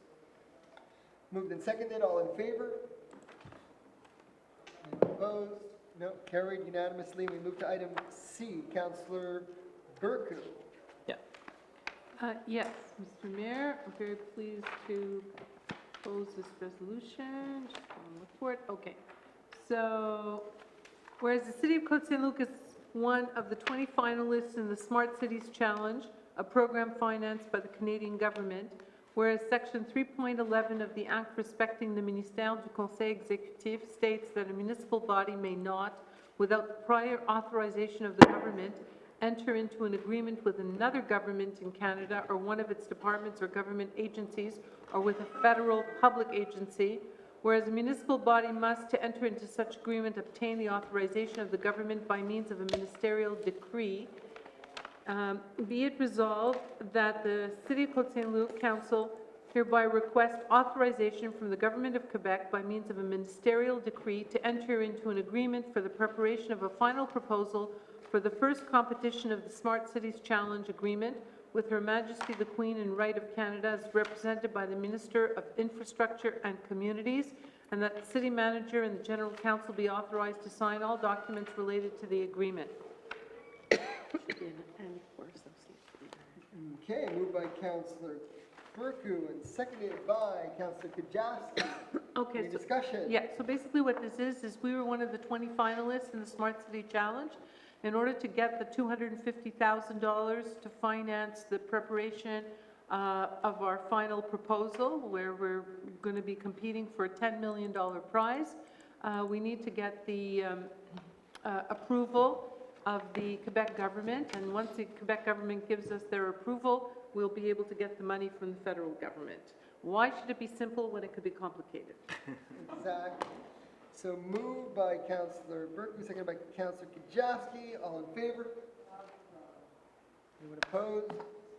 Carried unanimously. We move to item D. Councillor. Thank you, Mr. Mayor. Be it resolved that the Côte Saint-Luc City Council approves the attached list of disbursements for the period of August 1st, 2018 to August 31st, 2018 for a total amount of $80,154.51 in Canadian funds, and that Treasurer Certificate number 18-0158 dated August 29, 2018 has been issued by the City Treasurer attesting to the availability of funds to cover the described expenses. Moved by Councillor Erdely, seconded by Councillor Burku. Yeah. Any discussion? So just a few main items that are coming up in this month's disbursements. We have a payment for sewer sleeving. There's also payment for our water works in general, and a payment, a capital bond repayment to the Ministry of Finance. Moved and seconded. All in favor? Anyone opposed? Carried unanimously. We move to item 7, Human Resources. Item 7A, Councillor Kajowski.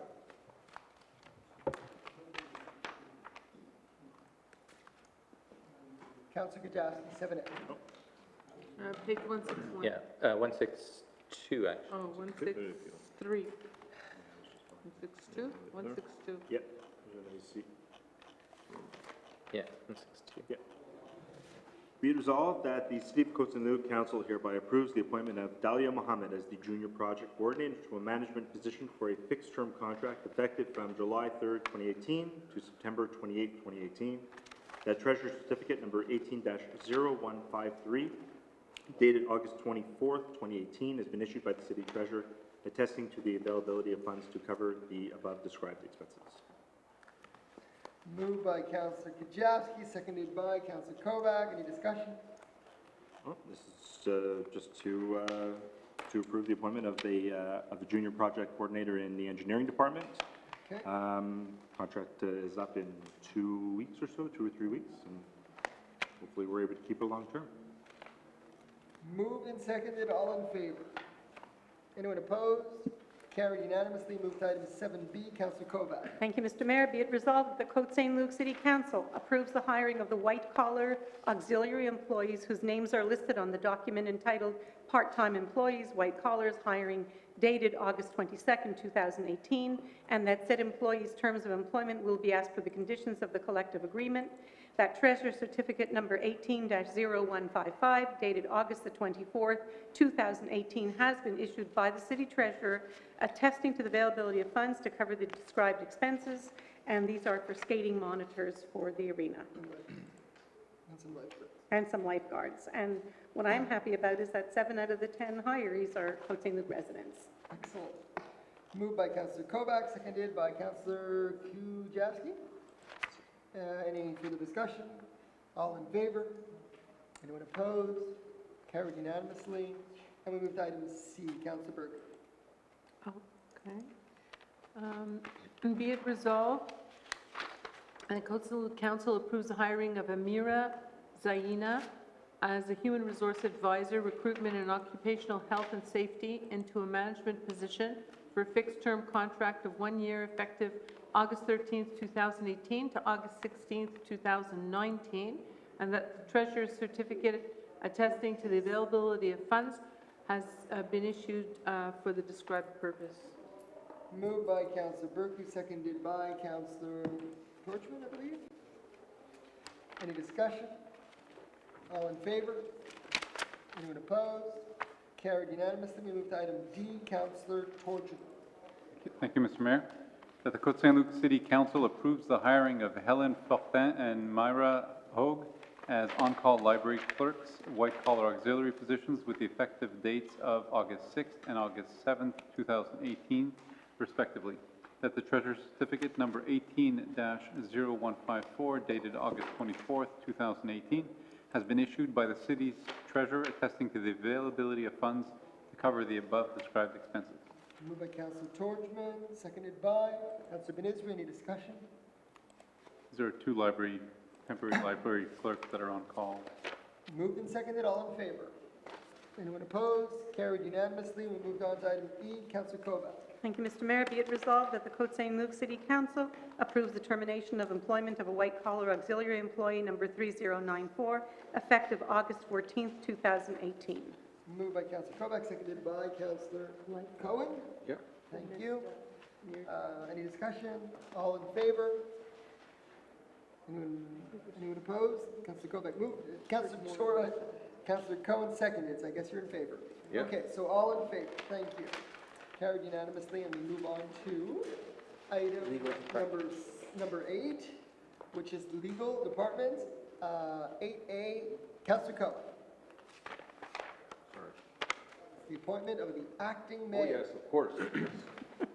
I so move that Councillor Ruth Kovac is and shall be named acting mayor of the city of Côte Saint-Luc effective October 1st, 2018, up to and until December 31st, 2018, inclusively, and further that the aforementioned Councillor Kovac shall have and may exercise the powers of the mayor when the said mayor is absent or unable to perform the duties of his office.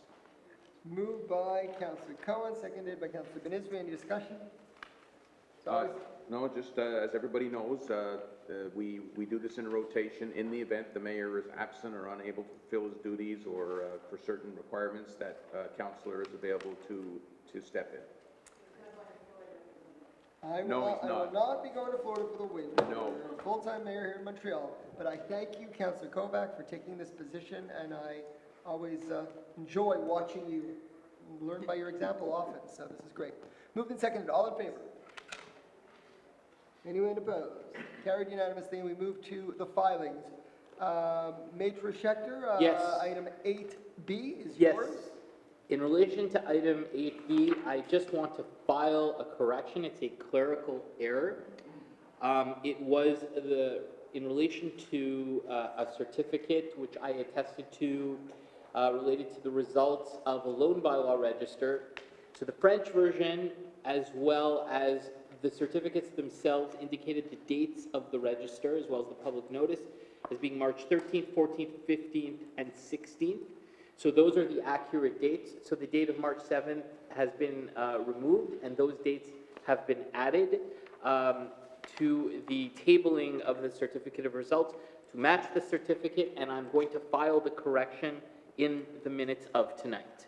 Thank you, Maitre Schechter. My pleasure. Item 8C, Councillor Burku. Thank you, Mr. Mayor. Be it resolved that City of Côte Saint-Luc applies for judicial review in order to have the Superior Court void Resolution CG 180333 voted by the Agglomeration Council on June 21st, 2018, that the City of Côte Saint-Luc mandate the law firm Osler, Hoskin and Harcourt and the ASM to represent it for the purpose of the said procedures.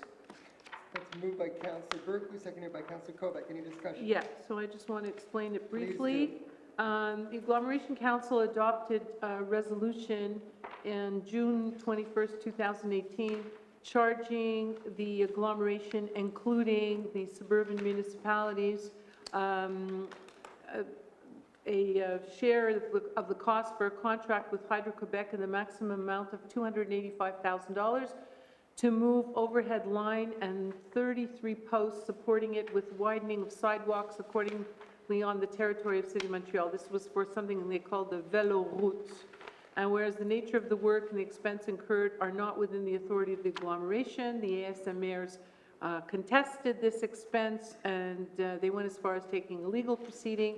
They filed it, and soon thereafter, the mayor and the executive committee of the City of Montreal decided to withdraw that expense from the agglomeration and took it on the responsibility of the City of Montreal. So we're just covering our share of the expense for the legal proceeding, which was taken soon after the June 21st meeting. So we're doing it by resolution tonight. And it just shows that we were successful in contesting an expense. Fortunately, we had to go to court, or at least file a proceeding, but it was worth the effort. So that's what it is. Thank you, Councillor Burku. It's moved and seconded. All in favor? Anyone opposed? Carried unanimously. And now we move on to item 8D, which is made for Schechter once again. So there, for items 8D and 8E, I will read out the certificate of results considering the register period was the same. So I'm hereby reporting that after the registration proceedings called for and held at 5801 Cavendish Boulevard from 9 a.m. to 7 p.m. uninterrupted on August 28th, 29th, 30th, and 31st of 2018, concerning bylaw 2514 entitled Bylaw 2514 repealing Bylaw 2327, authorizing a loan of $150,000 for the renovation of the building envelope at City Hall, located at 5801 Cavendish Boulevard, and at the Eleanor London Côte Saint-Luc Public Library, located at 5851 Cavendish Boulevard, as well as the other loan bylaw, which is 2516, which is entitled Bylaw 2516, repealing Bylaw 2386, authorizing a loan of $18,000 for the purchase and installation of various traffic control devices. The number of persons qualified to vote for both registers was 22,561.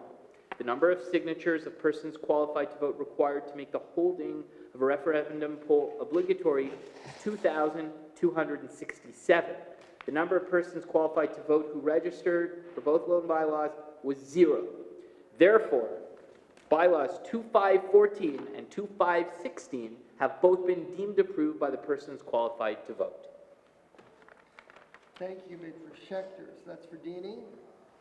And now we move on to item F. Yep. Councillor Burku. Ada. Yeah, got it. All right. So be it resolved, no, but F, Yes. 8F was just, No. You did D. 197. oh, 197. This is the claim. oh, okay. It's the claim, sorry. Paper's better. Yeah. but Sinkhole. Actually, I don't like paper because then I get stuck with it. Okay. So whereas an incident occurred damaging city property, whereas the insurer has tendered an offer of $100,000 to compensate the city for its losses, whereas it is in the expedient and best interest to resolve this matter amicably with the city's property insurer, be it resolved, the City Council of Côte Saint-Luc hereby authorizes the Director of Legal Services to accept a settlement from FM Global, the city's property insurance, in the amount of $100,000. The council further declares that the monies received be considered an insurance recovery and thus hereby instructs the city treasurer to deposit same, and that the council further authorizes the Director of Legal Services, City General Counsel, or the city treasurer to sign any document to give effect to the foregoing. Thank you, Councillor Burku. Moved by Councillor Burku, seconded by Councillor Kajewski. Yes, sir. Any discussion? All in favor? Anyone opposed? Carried unanimously. We move to public affairs. 9A, Councillor Cohen. Yes. I so move, Mr. Mayor, that Côte Saint-Luc City Council hereby approves and authorizes the purchase of 35 licenses for Microsoft Office software and authorizes payment of $12,083.05 plus applicable taxes to CDW Canada. The Treasurer Certificate number 180159 dated August 28, 2018 has been issued by the City Treasurer attesting to the availability of funds to cover the described expenses, that the City Council approves the borrowing pursuant to a non-interest bearing loan from its working fund for this expenditure, that the city shall provide every year out of its general fund a sum sufficient to repay the loan back into the working fund, and the term of repayment shall not exceed 5 years. Thank you, Councillor Coates, seconded by Councillor Kovac. Any discussion? I think it's pretty self-explanatory, Mr. Mayor. The city currently owns 106 Microsoft Office licenses, but we use 185, we expect that we have budgeted 14,000 in the capital expenditures for 2018 and another 14,000 in 2019. So we received quotations from 3 suppliers for the 35 new Microsoft Office licenses, and by these will bring us up to 141, and by 2019 we'll be at the level we really should be at. Thank you. So, moved by Councillor Cohen and seconded by Councillor Kovac. All in favor? Anyone opposed? Carried unanimously. We move to item 10, Public Works. Councillor Benizri, 10A. Merci, Monsieur le maire. Est résolu que le préambule de la présente résolution en fasse partie intégrante, que, à la suite de l'appel d'offres C-24-18-23, le Conseil municipal de la ville de Côte Saint-Luc, Conseil de la ville, par les présentes approuve et octroie un contrat de service de déneigement pour la catégorie 1, artère principale, à l'épavage CK incorporé pour la période initiale de 3 saisons hivernales, à savoir 2018-2019, 2019-2020 et 2020-2021, pour un volume de base garanti de 160 cm de neige par saison hivernale, plus une quantité non garantie de 79 cm pour un maximum de 239 cm de neige par saison hivernale, que le prix total maximal pour ladite période initiale pour un maximum de 239 cm de neige par saison hivernale est 2018-2019, 704 760 $ plus les taxes applicables, 2019-2020, 704 760 $ plus les taxes applicables, 2020-2021, 704 760 $ plus les taxes applicables, total 2 114 280 plus les taxes applicables. Que, de plus, la ville pourra prévoir un montant correspondant à 10% plus les taxes applicables dans l'éventualité que la quantité de neige réelle par saison hivernale sera plus grande que 239 cm, les 10 montants devant d'abord être approuvés conformément aux procédures établies par la ville. Que le trésorier de la ville a émis le certificat du trésorier numéro TC 18-0160 le 30 août 2018 attestant la disponibilité des fonds pour couvrir la portion 2018 des dépenses pour la saison hivernale 2018-2019. Que, pour la portion 2019 de la saison hivernale 2018-2019 et pour chaque saison hivernale subséquente de la période initiale, le service des travaux publics de la ville devra se procurer un certificat du trésorier pour attester la disponibilité des fonds en temps voulu pour couvrir les dépenses pertinentes. Que la ville, par les présentes, réserve ses droits quant aux 2 saisons hivernales optionnelles 2021-2022 et 2022-2023, qu'elle pourra choisir d'exercer ou non une date ultérieure. Alors.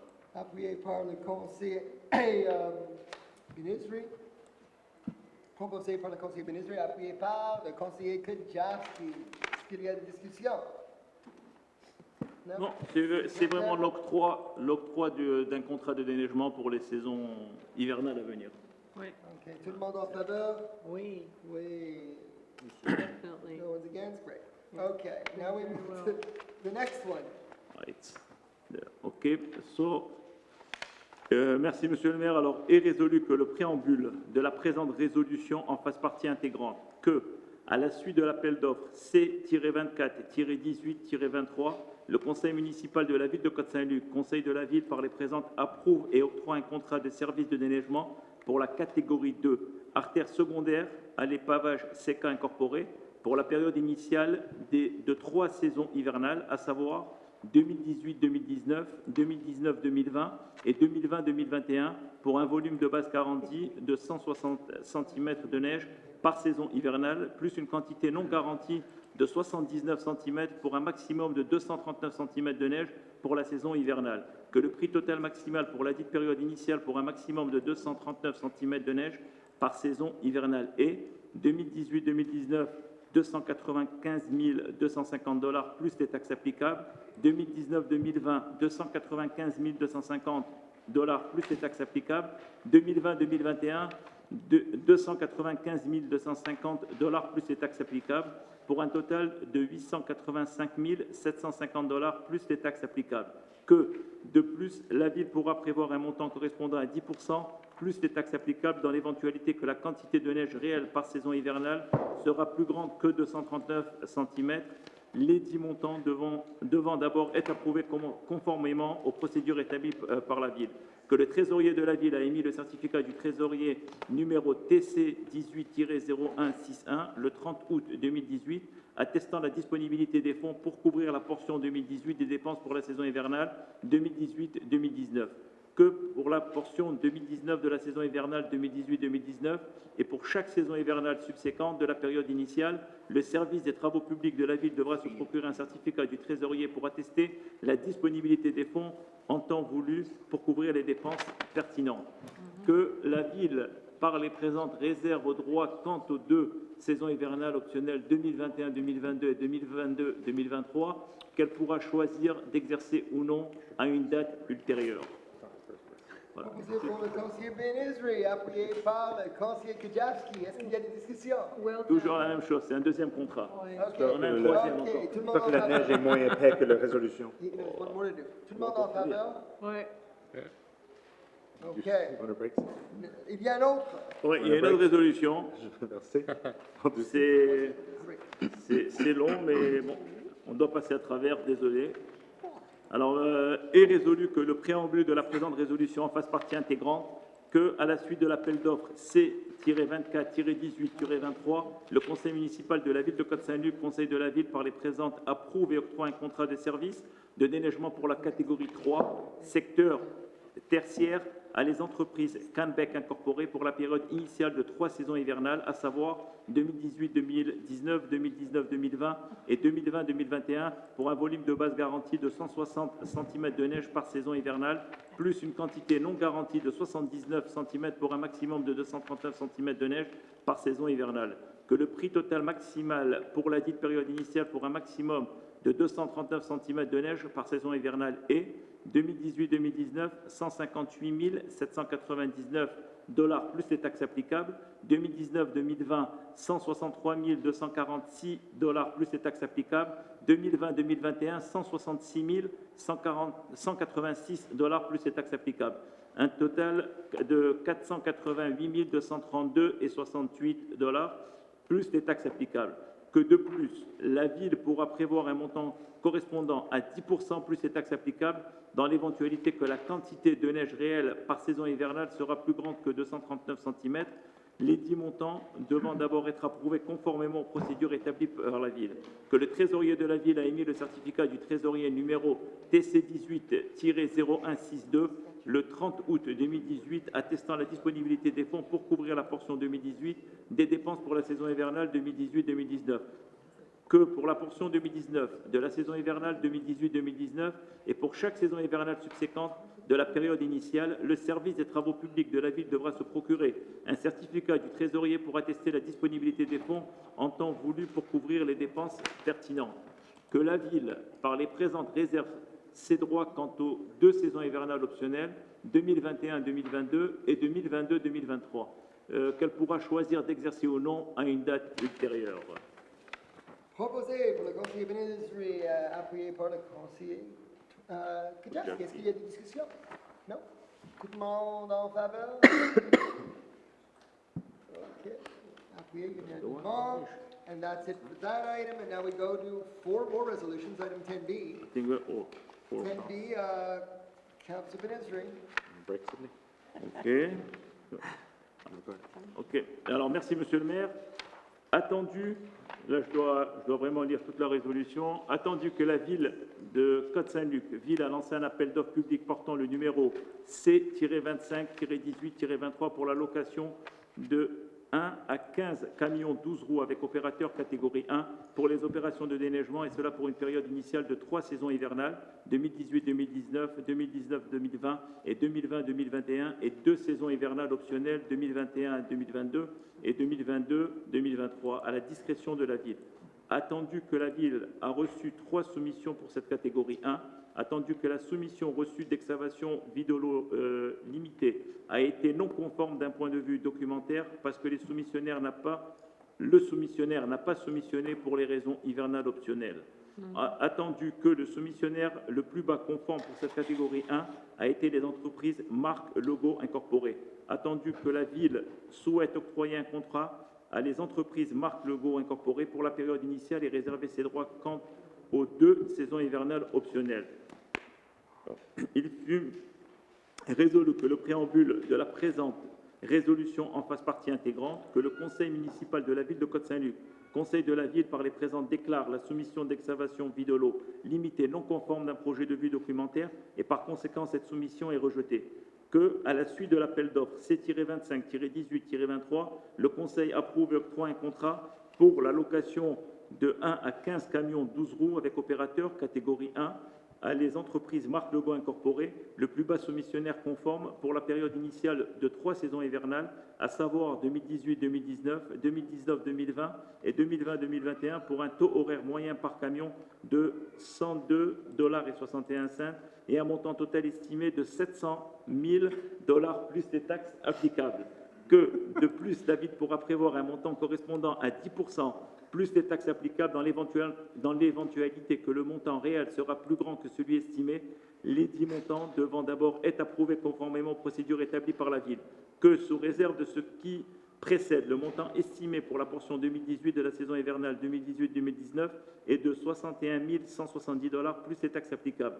Que les trésoriers de la ville a émis le certificat du trésorier numéro TC 18-0163 le 30 août 2018 attestant la disponibilité des fonds pour couvrir la portion 2018 des dépenses pour la saison hivernale 2018-2019.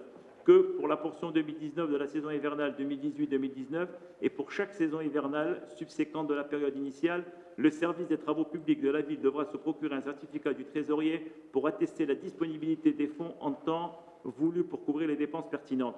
Que la ville, par les présentes, réserve ses droits quant aux 2 saisons hivernales optionnelles 2021-2022 et 2022-2023, qu'elle pourra choisir d'exercer ou non à une date ultérieure. Proposé pour le conseiller ministry, appuyé par le conseiller Kajowski. Absolument, oui. Est-ce qu'il y a une discussion? Tout le monde en faveur? Tout le monde en faveur? Okay. That's it. Keep on the next one. Go. Keep going. Keep on going. Yeah. The next one. Sorry, but we have another 3 Three to more. go. Have to clear Qui? Le Ah, bon, le Canadien. Alors, je pense qu'ils ont... Ah, ils ont des experts là-bas, ils ont des experts. OK, alors. Est résolu que le préambule de la présente résolution en fasse partie intégrante, que, à la suite de l'appel d'offres C-25-18-23, le conseil municipal de la ville de Côte Saint-Luc, conseil de la ville, par les présentes approuve et octroie un contrat pour la location de 1 à 5 niveleuses avec opérateur catégorie 2 à des entreprises Canbec incorporées, le seul soumissionnaire conforme pour la période initiale des 3 saisons hivernales, à savoir 2018-2019, 2019-2020 et 2020-2021 pour un taux horaire moyen par niveleuse de $333,33 et un montant total estimé de $500 000 plus les taxes applicables. Que, de plus, la ville pourra prévoir un montant correspondant à 10% plus les taxes applicables dans l'éventualité que le montant réel sera plus grand que celui estimé, les 10 montants devant d'abord être approuvés conformément aux procédures établies par la ville. Que 100 heures par niveleuse, par saison hivernale, sont garanties pour les 4 premières niveleuses. Que sous réserve de ce qui précède, le montant estimé pour la portion 2018 de la saison hivernale 2018-2019 est de $38 160 plus les taxes applicables. Que le trésorier de la ville a émis le certificat du trésorier numéro TC 18-0164 le 30 août 2018 attestant la disponibilité des fonds pour couvrir la portion 2018 des dépenses pour la saison hivernale 2018-2019. Que pour la portion 2019 de la saison hivernale 2018-2019 et pour chaque saison hivernale subséquente de la période initiale, le service des travaux publics de la ville devra se procurer un certificat du trésorier pour attester la disponibilité des fonds en temps voulu pour couvrir les dépenses pertinentes. Que la ville, par les présentes, réserve ses droits quant aux 2 saisons hivernales optionnelles 2021-2022 et 2022-2023, qu'elle pourra choisir d'exercer ou non à une date ultérieure. OK. Proposé pour le conseiller ministry, appuyé par le conseiller Kajowski. Tout le monde en faveur? Merci. Et la prochaine. La prochaine. Alors, est résolu que le préambule de la présente résolution en fasse partie intégrante, que, à la suite de l'appel d'offres C25-18-23, le conseil municipal de la ville de Côte Saint-Luc, conseil de la ville, par les présentes approuve et octroie un contrat pour la location de 1 à 3 béliers mécaniques avec opérateur catégorie 3 à la location J. Richard Gauthier Incorporé, le seul soumissionnaire conforme pour la période initiale des 3 saisons hivernales, à savoir 2018-2019, 2019-2020 et 2020-2021 pour un taux horaire moyen par bélier mécanique de 141,66 $ et un montant total estimé de 450 000 $ plus les taxes applicables.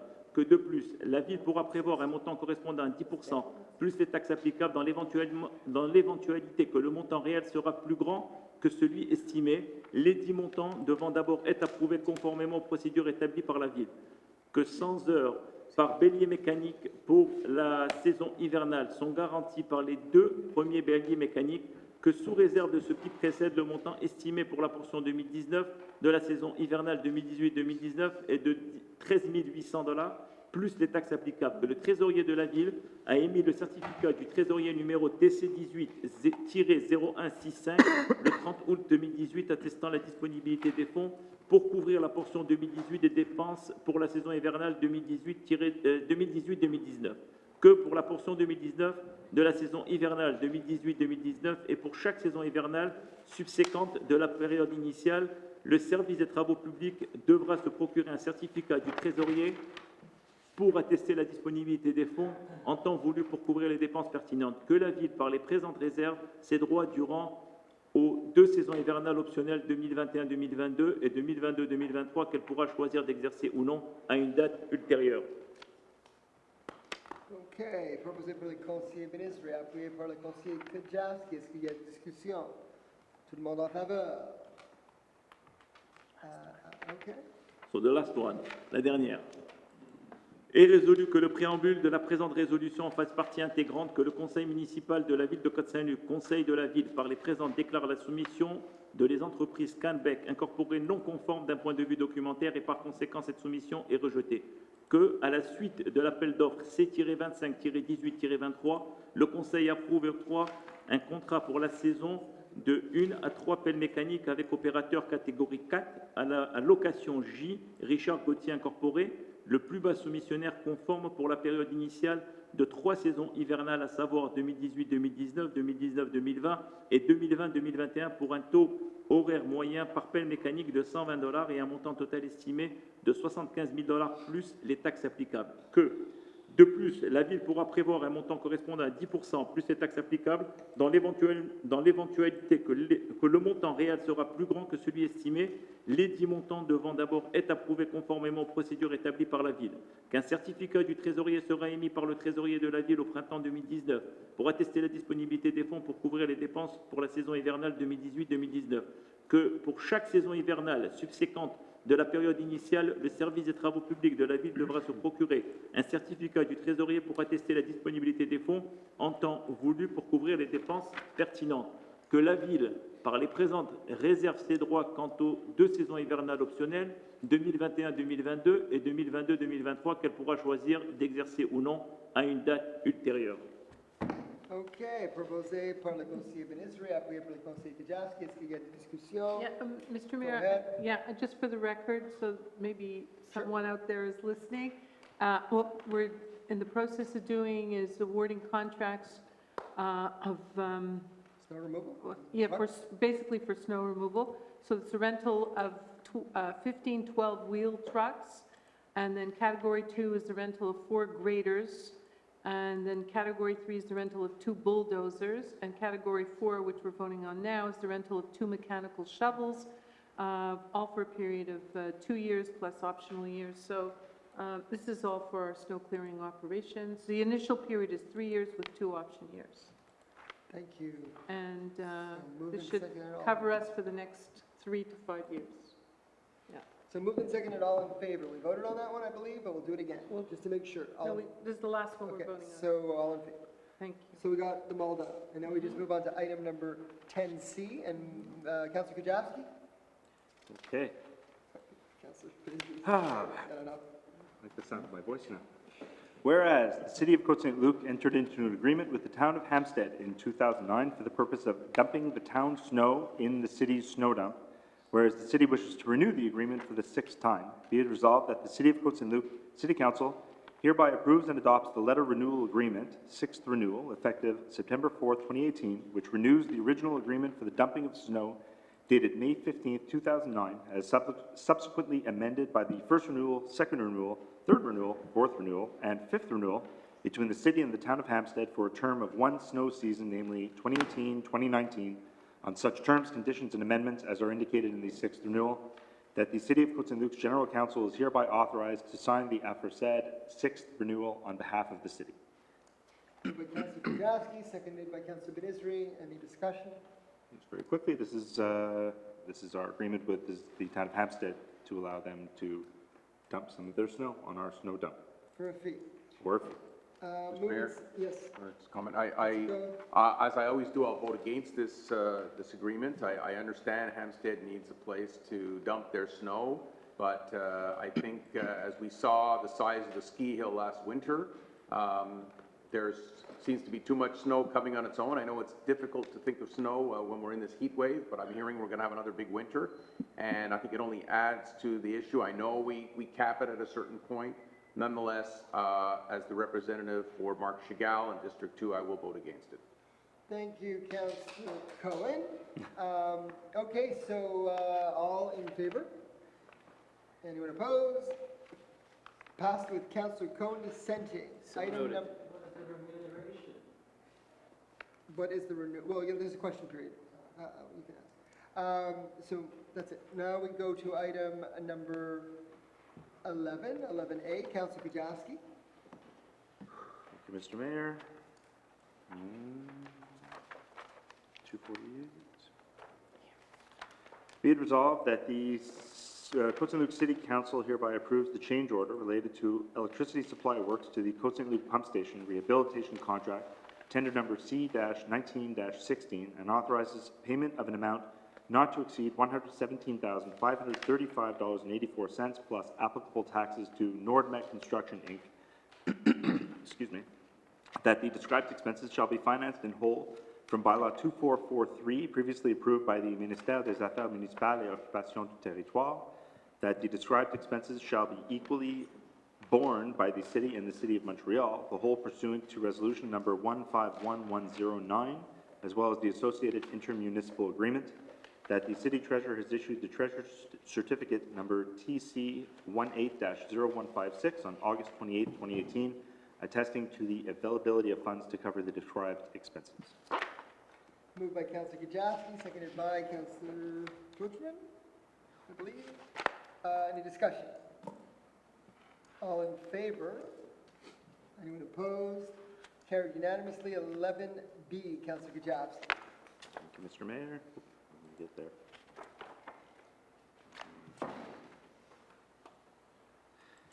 Be it resolved that the City of Côte Saint-Luc City Council hereby approves the agreement with Hydro-Quebec and approves payment of an amount of $48,712.03 plus applicable taxes.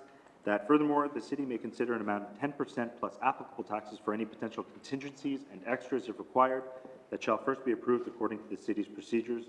That the described expenses shall be financed in whole from Bylaw 2443, previously approved by the Ministère des Affaires Municipales et Occupation du Territoire. That the described expenses shall be equally borne by the city and the City of Montreal, the whole pursuant to Resolution number 151109, as well as the associated intermunicipal agreement. That the city treasurer has issued treasurer certificate number TC18-00157 on August 28, 2018, attesting to the availability of funds to cover the described expenses. That the city's general council be and is hereby authorized to sign the agreements. Moved by Councillor Kujawski, seconded by Councillor Torchman. Any discussion? All in favor? Anyone opposed? Carried unanimously. And now we move on to urban development, item 12, which deals with the tempos. So item 12A, Councillor Torchman. Thank you, Mr. Mayor. That in conformity with an act respecting land use and development, the Council of the City of Côte Saint-Luc hereby adopts the second draft bylaw number 2217-FFF-P2 to be entitled Bylaw to amend the zoning bylaw number 2217 of the City of Côte Saint-Luc in order to authorize the installation of temporary car shelters in zones RU and RB. Moved by Councillor Torgman, seconded by Councillor Kajowski. Any discussion? I think we had an awful lot of discussion during the consultation. Yeah. So just to reiterate, the process then goes to a notice that will be published on October the 3rd, giving 8 days for signatures to request to register. We need 12 signatures in every zone. And then council will review the results of that in order to decide where to go from there. Moved and seconded, all in favor? Anyone opposed? Carried with Councilors Kobeck and Councilor Burku dissenting. So noted. Item number 12B, Councilor Torgman. You want to read it? No, go ahead. Oh. Just getting to the 315. 316 or 315? 315. Or, 316. Well, 315 is notice of motion. I think you have to do the notice of motion as well, right? I think so. John? Do the Yeah. notice of motion first? Yeah, exceptionally, we're going to adopt a draft bylaw, not just table one, because it's sort of, no, actually, we can table a draft bylaw as well, since we're just dealing with fees. So there's no vote on this, you would just give a notice of motion and table a draft bylaw. And when will the vote be? So the voting will occur next month at the final version of the bylaw. Because this bylaw, the second bylaw, is not subject to a referendum, because Okay. we're just dealing with fees. And So this will occur This is just even the if... fees. Correct. October It's just the 15th. fees. So it will occur Yeah. October 15th, even though we won't have the results of the registry. Well, this will come back to council on October 15th, and let's assume that council were to, I'm just giving you a hypothetical. If council were to defer item 10A, you would defer item 10B because they go in tandem. And likewise, if council withdrew item 10A, you would withdraw item 10B because they go in tandem, they go with one another. Okay, anyway, so just do the notice of motion for now. And the Councilor tabling of the Torgman, draft. And the tabling of the draft. Yeah. Que je donne avis que le règlement numéro 2275-2 à être intitulé Règlement amendement le règlement 2275 intitulé Règlement amendant le règlement consolidé de construction numéro 2088, le règlement de zonage 2217, le règlement régissant les opérations cadastrales numéro 2089, le règlement concernant les dérogations mineures numéro G-18-0005, le tout afin de modifier les tarifs relatifs à une demande de dérogation mineure, à une demande d'opération cadastrale, une demande de permis et certificats, et d'instaurer d'autres nouveaux tarifs concernant d'autres règlements d'urbanisme de la ville de Côte Saint-Luc, afin de modifier les tarifs concernant les abris d'auto temporaires, sera présenté à une réunion subséquente pour l'adoption. Okay, so you gave a notice of motion and draft bylaw? And then he also, he will table a draft bylaw with the same title. So, that I table the draft, do I read this, or that I table the draft bylaw entitled, Yeah. the bylaw amending the consolidation of the construction bylaw, is that what? Yeah, correct. No? That's it. That's all he has to do, and there's no vote. This month. Okay, thank you, Councilor Torchman. I thought there was going to be a discussion on this one, so I... You can have all the discussion you want, go ahead. Okay, so here's the thing. I understand from the majority of councillors on council that there's a strong will in their districts to have tempos, and I'm even feeling it a little bit in my own district. However, since Friday, and so I was generally, let's say, open to the idea of tempos. However, since Friday, I did receive a lot of emails. I received quite a few emails, and in particular from a certain sector of my district, who were opposed, a lot of people were opposed to the tempos. So knowing that this is going to go forward, I'm feeling very positive about this exercise. I think ultimately what will probably happen, I think the mayor's right, is that we will have a situation where the majority of districts will probably be in favor, and there may be one or two districts, including my own, part of my own, which will be opposed. And it'll be reflected in the way people sign up, you know, the opposition. This is my crystal ball guess. Yeah. I could be wrong. Yeah. No, but I think we, you know, I think we've reached the right tone, okay? It's not going to be a divisive and, you know, conflict, with a lot of conflict. It's going to be a very smooth debate in the districts where it's going to be very well accepted. It's going to go well. Probably mine and Councillor Kovacs, we're going to have some opposition. And so to reflect that mood, I voted against it, not so much because I'm opposed to it, but because I want to send a message to my residents that I understand their reluctance and their reticence. But it doesn't mean that it's not going to pass in our districts, because we have a map somewhere here, I had it before, and I think... street names. Pardon? It has no street names, so it's It difficult. doesn't matter. You Oh, have it it's right. on the screen. I know, So but it without doesn't matter. street It doesn't matter. But we have a map with, what, 73 zones, and it's going to play out zone by zone. And we'll see how things go zone by zone. Once it's explained in the public notice and in the newspapers and through our communications, we're going to send out a communication. I'm sure we'll all agree to do that. And it's going to play out zone by zone. And ultimately, we're going to get a feeling for which zones are in favor and which zones are opposed, and how we should, you know, react to that. And I feel that probably in my own district, I'll probably have half the district in favor and half the district opposed, and maybe, you know, that'll be the right solution for our district. Obviously, there's going to be problems. Obviously, where one zone is opposed and one zone is in favor, you're going to have a street, and I won't name it, but I can see it happening, where on one side of the street you can have tempos and you can't have it on the other side of the street. But, you know, c'est la vie. I mean, these things happen. So I'm very sort of positive and optimistic that this is going to roll out in a very good way. And we are publishing the notice on October 3rd to give us and the residents time to understand better what it's all about, and, you know, to go through the holidays without having too much controversy. And then on October 3rd, once the notice is published, there will be 8 days for residents to react. And in that time, we will see how much reaction there will be. And then we'll have another meeting on October 15th. And I'm sure that's going to be also a very lively meeting. And I congratulate the mayor, you handled it very well. And I think the residents are all, we're all in a good space. You know, we understand that there's a need. And obviously, you know, life's not perfect.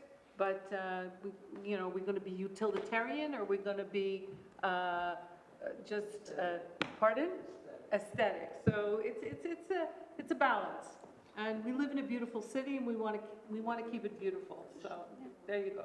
Thank you. Kovac. Mr. Mayor and the rest of council, I listened very carefully tonight, and last month when we did the first reading, I was opposed at that time for a lot of reasons that I put forward. And if I was a lawyer and had to argue either side, I could argue for either side very eloquently. But in the end, I've sat here for many years and listened to the public for many years. And tonight was just a very small group of people that came out, considering it wasn't completely full, who represented both sides, and I must say both sides very eloquently. And for me, it's not really about aesthetics, although I do think it will change the face of the way Côte Saint-Luc looks. The elegance and the desirability of living here will be somewhat altered. And it's not a snobism, it's just generally how the whole city will look. And it's not for a couple of weeks, it's for 5.5 months. And I know I've heard all the other arguments on the other side, but what I'm concerned about is that we're going to have situations where there's going to be neighbors' disputes. And they're going to come to the city looking for us to resolve those disputes where you have common driveways, one person wants it, the other one doesn't, where does the snow fall, and we're going to be in the middle of it. It's one thing to legislate, it's another thing to deal with the fallout as well afterwards. The bylaw is also for duplexes, but you have duplexes that will be prejudiced because their entrances are not in the front but on the side. And I can go on for many other reasons. I'm very comfortable with what we have done, which is give permission by exception. And I think that we've listened attentively to the public where exception was warranted, and we gave, a dispensation. But if you have a garage and a driveway, you're not a slope above 10%. There are other municipalities that haven't done this as well. So I know that the residents of my district overwhelmingly are not in favor. I would hate to see it going forward, where you live on one side of the street and the other side is a row of tempos and you're not permitted. And if you do want it and you live on this side, then you're prejudiced. So I think we're in a no-win situation at this point. And having given the fact that most people only really heard about it on Friday, and this is the small group that appeared, I'm really hoping that we do hear from the majority of the residents, not just a handful that came from District 5 or District 3 for or against, but really all over the city we need to hear from them, not just the small handful that heard about it by quick emails tonight. So I'm looking forward to that. In the meantime, I'm very comfortable with the way I voted, and like I said, you can argue for both sides, but I'm very happy with the status quo. Okay, and we're relying on the Suburban to make sure everybody hears about this very exciting issue. Councillor Italy. Thank you, Mr. Mayor, and I regret I wasn't able to be here for the consultation, but I'm looking forward to watching the video on YouTube and seeing all the comments. But what I will say is this. This is something that, we've been talking about. I was just perusing an article from 2010 where Côte Saint-Luc even then was looking at it and reflecting on it. And I remember at the time I was one of the few who was in favor of opening up the restrictions. And obviously, it was one the council discussed at great length. Obviously, I see the issue with them not being, certainly not being pretty, whether they're an eyesore or not. I think that's a debatable point, but the reality is they help residents. They help residents in particular, residents who are older, who have difficulty accessing their cars on a driveway when it's covered in snow and ice. It makes it safer, it makes it easier for the residents. Obviously, we want to make sure that it's safe as well. The carports or tempos nowadays all have windows on the side, so we have to make sure that that's in our bylaw as well, so that it makes it safer for residents when exiting, to avoid obviously hitting a pedestrian. But the reality is it's something that many residents have wanted, many residents are requesting, and we hope, of course, it'll benefit residents of Côte Saint-Luc in general. Thank you. Okay, Councillor Italy. Anybody else who wants to talk about tempos? Very- That's George. It's obviously the topic of the night. Very, very quick. And it's for the benefit of, I guess, our Facebook viewers. Just very quickly, the reason I'm in favor of it, and I was very happy that it moved today, is, when I was Director of Public Works, I saw our operations. I think there's a huge efficiency. I think we'll save money in the long run by allowing carports. We blow our streets on two times to get rid of the snow once that fell, and the second time, everything that's brought onto the street by the gardeners. So I think this will be a huge savings. I think environmentally, I think it's a positive move forward. People leave their cars running to get them warmed up, to get rid of the ice. This will help environmentally as well. So I think on both fronts, as well as helping the elderly and the people that are on driveway slopes that are more steep, I think overall it's going to be a huge advantage. The slight negative of the aesthetics, I think, are outweighed by the dirty snow that's blown onto your driveway, on your lawns. Much of that won't happen, right? It's still going to happen, but significantly reduced. So I think there's an advantage there as well. Just wanted to keep it that. Thank you, Councillor Georgeman. Anybody else want to talk about tempos? No. No more tempo talk for the night. And now we will move on to other exciting things in urban development. Oh. It's not over. Now it's your show. It's the Dita Burton Show. Okay, let's go. 12.1. Planning. Okay. sorry. Advisory. Let's go. We're starting with 12.1A, 5570 boarded. Okay, so that's 12.1A, hang on. Sorry. I've done something to my computer which has messed it up completely. Here, you want to see some You wanna paper? borrow mine? You want paper? No, okay, I'm back. It's page 324. Okay. All right, so is it on the screen? Yeah. Okay. All right. So be it resolved that the Site Planning and Architectural Integration Program received July 18th, 2018, showing modification of the facade for the replacement of the existing red brick and windows by a new gray stone finish and windows on 5570 Borden and prepared by Agapi and Alt Architects for the Planning Advisory Committee meeting of August 7, 2018, be approved according to the provisional chapter 14 of bylaw 2217 in the City of Côte Saint-Luc. Yeah, I'm going to need paper. Here you go. Right, okay. This meeting was too long, my battery died. Okay, so that's number one. I have to vote on it. Moved by, right? You have to do a resolution. You moved Yeah, it? I moved it, Moved. 5570 Borden. Seconded by Councillor Kovac. Any discussion? All in favor? Anyone opposed? Carried unanimously. We go to B. Item B. Keep on passing it to you. Okay. Now, 5621 McMurray. be it resolved, the Site Planning and Architectural Integration Program received May 10th, 2018, showing modifications to the canopy on Lot 5621 McMurray and prepared by Rubin and Rotman Architects for the Planning Advisory Committee meeting of August 7th, 2018, be approved according to the provisions of Chapter 14 of Bylaw 2217 in the City of Côte Saint-Luc. This is basically, once it's seconded, I'll explain what it is. So moved by Councillor Berglund, seconded by Councillor Kovac. This is the approval of an elevation showing the addition of a canopy to the school facade on Guelph. So it's very minor Moved and addition. seconded. All in favor? Anyone opposed? Carried unanimously. And now we move to item C. Okay, I don't know what's going to happen with the spray painting. Oh, here we are, spray painting. Tanya's not here, our city manager's not here, and we did not get the information from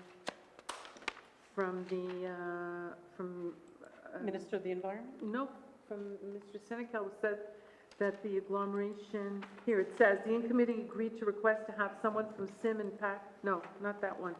The members are in favor with this request, however, more information about the environmental impact of the products required before issuing the permit. Staff will, I don't know, I put this on hold till our city manager is back.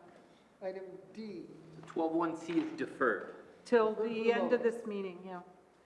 Okay, so item number 1D is that the Site Planning and Architectural Integration Program received July 22nd, 2018, showing modifications to the replacement of the existing red brick and brown aluminum by a new gray stone finish on lot 105-2704 at 5705 Smart and prepared by the owner for the Planning Advisory Committee meeting of August 7, 2018, be approved according to the provisions of Chapter 14 of Bylaw 2217 in the City of Côte Saint-Luc. Moved by Councillor Berglund, seconded by Councillor? No. No? Seconded by Councillor who? Kajavsky? Well, Kajavsky? Yeah.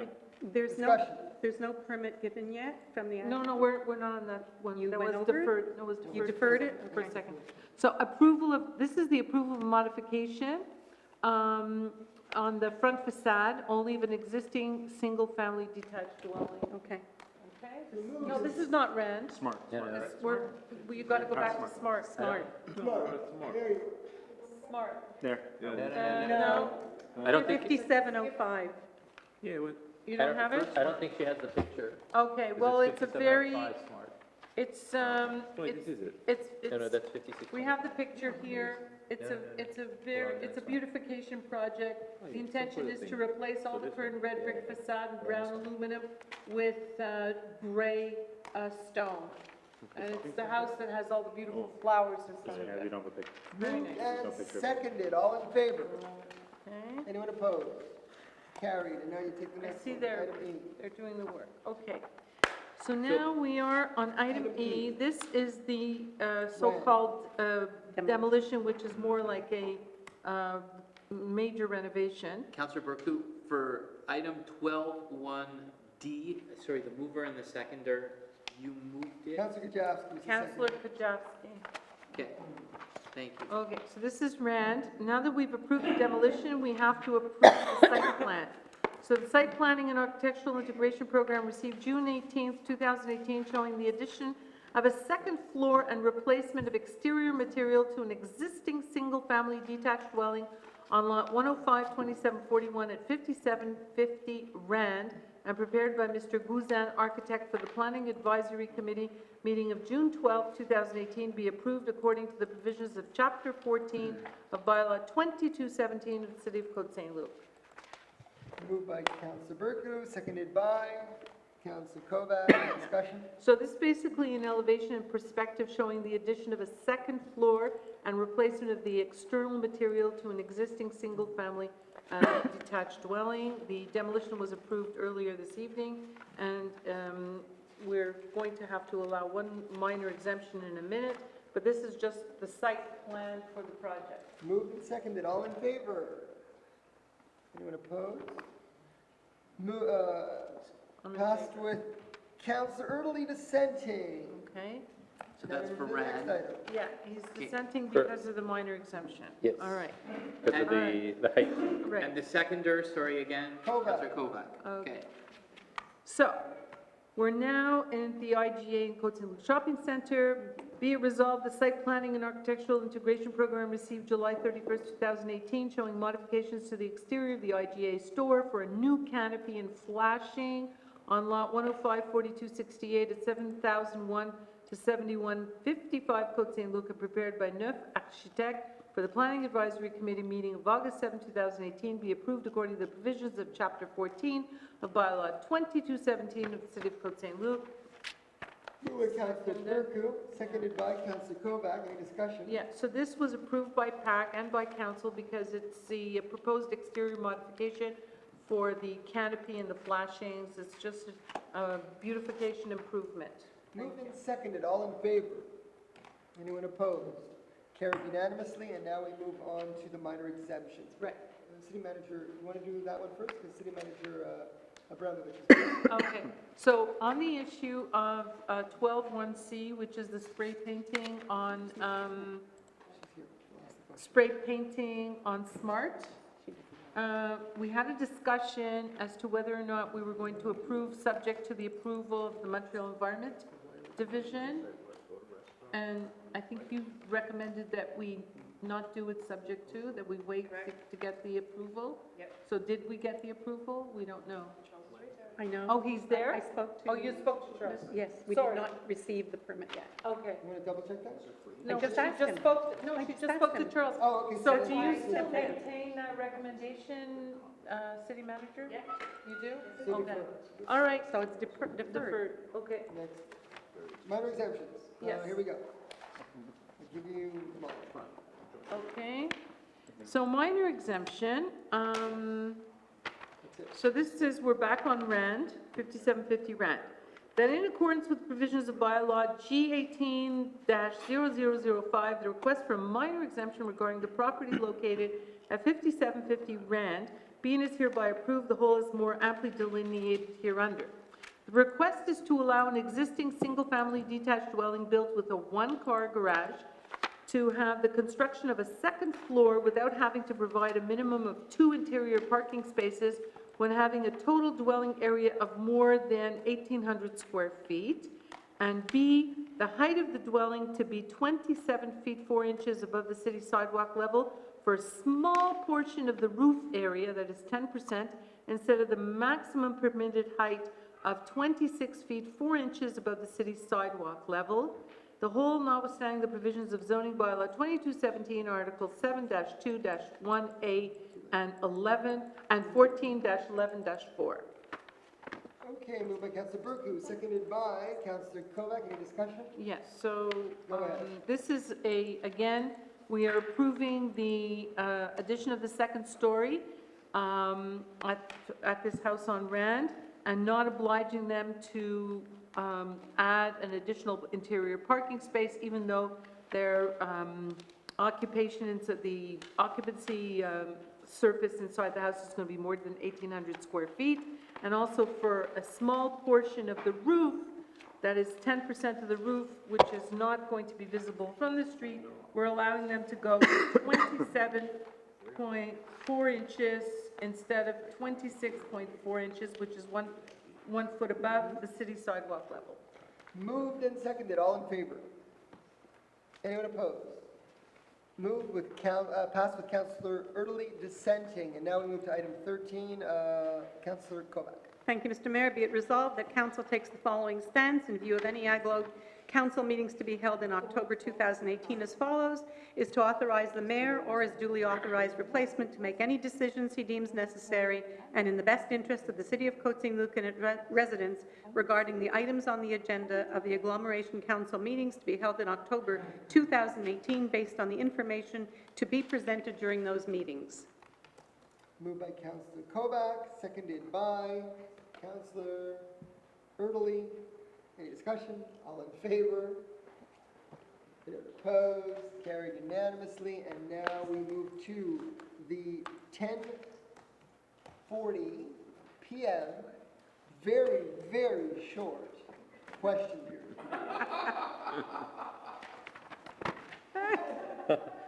He wants to know how much we're charging Hampstead. Some very short Yeah, the amount questions. of- Start by a joke. We have the Very answer. short answer, but go ahead. Short question, short answer. Coming back to item 12, for the tempos. In layman's terms, I understand what Councillor Dita Burkle said, excuse me. But you had mentioned about signing a register, 12 signatures. Is there one for and one against? No. There's a request for a referendum. Right. The register requires 12 signatures to request a referendum. So who would sign that? One for tempos or against that? I think it would be those opposed. Those- My recommendation would be for those opposed. No, it's only for those opposed. Those opposed. Well, a lot of speakers here that were for tempos said we'll sign it in the flag. We'll make it clear. You'll make it clear. Yeah, and we should start now with your article in the Suburban, that, and on Facebook and anywhere else, that if you're opposed to tempos, you should sign the register. Otherwise, it doesn't make sense for you to be signing the Okay, register. I'm happy that you're clarifying that. And I will echo the opinion of Councillor Dita Burkle. You handled the consultation meeting extremely well. Thank you, Really. Mr. Ritter. Because there were some people that were a little, but you handled it very well. Regarding number 4G on the reports, the line painting, you know, Councillor Kujawski mentioned about different reasons why the lines weren't painted. It reminds me of former Mayor Denis Coderre, who said he would personally go to Renault Depot to buy paint and paint the Leonard Cohen gazebo. You know, I mean, Mordechai Richland. I would if I could. Mordechai Richland, I'm sorry. The point is, it's necessary. It's accidents waiting to happen, I'm telling you. You're 100% right. All No, right. about the lines for the stop signs, 100%. Okay. Has to be a priority. You gotta get it Now, done. I mentioned Leonard Cohen because, again, regarding parks, etc., super Leonard Cohen Lane, really great. Whoever chose that path and everything, very well done. The only thing I suggest is that a plaque be put up. Yes. It will be done. Now, something a little more like on our human rights A little walkway. exactly. That's what I meant. Yeah, you're right. Yeah. Yeah. OK. Au lieu de dépenser 2 114 280 plus taxes, j'ai une suggestion. Let's call Cloda Productions and build a giant blow-up temple. That's what my wife wants. That's what Elaine wants. Okay? Now, I'm happy that the First Lady is here because I just got a text message from her requesting on October 3rd, what date is it? Just a moment, please. The appointment of acting mayor, Ruth Kovac, I just got a really serious, from the first lady here, requesting your accompaniment to a city council meeting in Vancouver, and then acting mayor Ruth Kovac can sit down with the necessary people, including Mayor Suga Montgomery and Mayor Plant, and I'll be available as well, to talk about Côte Saint-Luc Road repaving. In Vancouver, or what's happening? Yes, just to get you. Okay, all right. Thank you, Mr. Edmond. And you did have a question on the cost for the snow dump. yes. It's $22,081.61. Is this in line with other dumping fees? Well, this is based on an agreement that's been 2% increase for the last, since it started. So it started at 20,000 and every year it went up 2%. And now it's at $22,081. When It pays was- for what they do. When was the first contract? 6 years ago, the first contract Ac- was Actually, it goes back to 2009 originally. 2009. Don't you think it should be reviewed? In And 2009, it was 15,000. Reviewed It plenty. was been reviewed. It was 15,000 at the beginning. It's been We're always reviewed reviewing, six, we're always and reviewed. six being times. reasonable, but increasing it. Would be. Okay. Um, Happy New Year. Happy New Good Year. health. You Yeah, just need to happy finish. New I just want to reiterate, We're here later to talk to I you. just want to reiterate I that this move is to our adjourn. democracy. And this is our duty and responsibility to come and question. 100%. 100%. And you're always welcome. I move to Thank you. adjourn. No. Rhoda wants to, Rhoda, she's quiet all night. Go ahead, Rhoda. I have a quick question. I talk very fast. Regarding, thank you, Councillor Cohn, for voting against the renting of the land in the snow dump / garbage dump to Hampstead. We're supposed to be having a really bad winter, like we had a really bad summer. Don't say that. What happens when you run out of space? Yeah, well, we have, it's in our agreement. Where are you going to put this? No, there's an understanding with Hampstead, it's in our agreement, they would have to find another location if it came to that amount. They have a You limit. have a contract with them. You're signing a No, contract. in the for contract, it says that at a certain point, we're allowed to divert them, they'll have to find another location. it last year. Even last year, at a No, certain you point. didn't. You kept Yes, talking. no. You went beyond the height that you're allowed to go? Hampstead was shut off at a certain point. Okay, so I'm going to watch Yeah. and take pictures. We're counting on it. Thank you. You'll come skiing with your Move to adjourn. Moved by Councilor Kovac, seconded by Councilor Berthew, all in favor, adjourned. Thank you.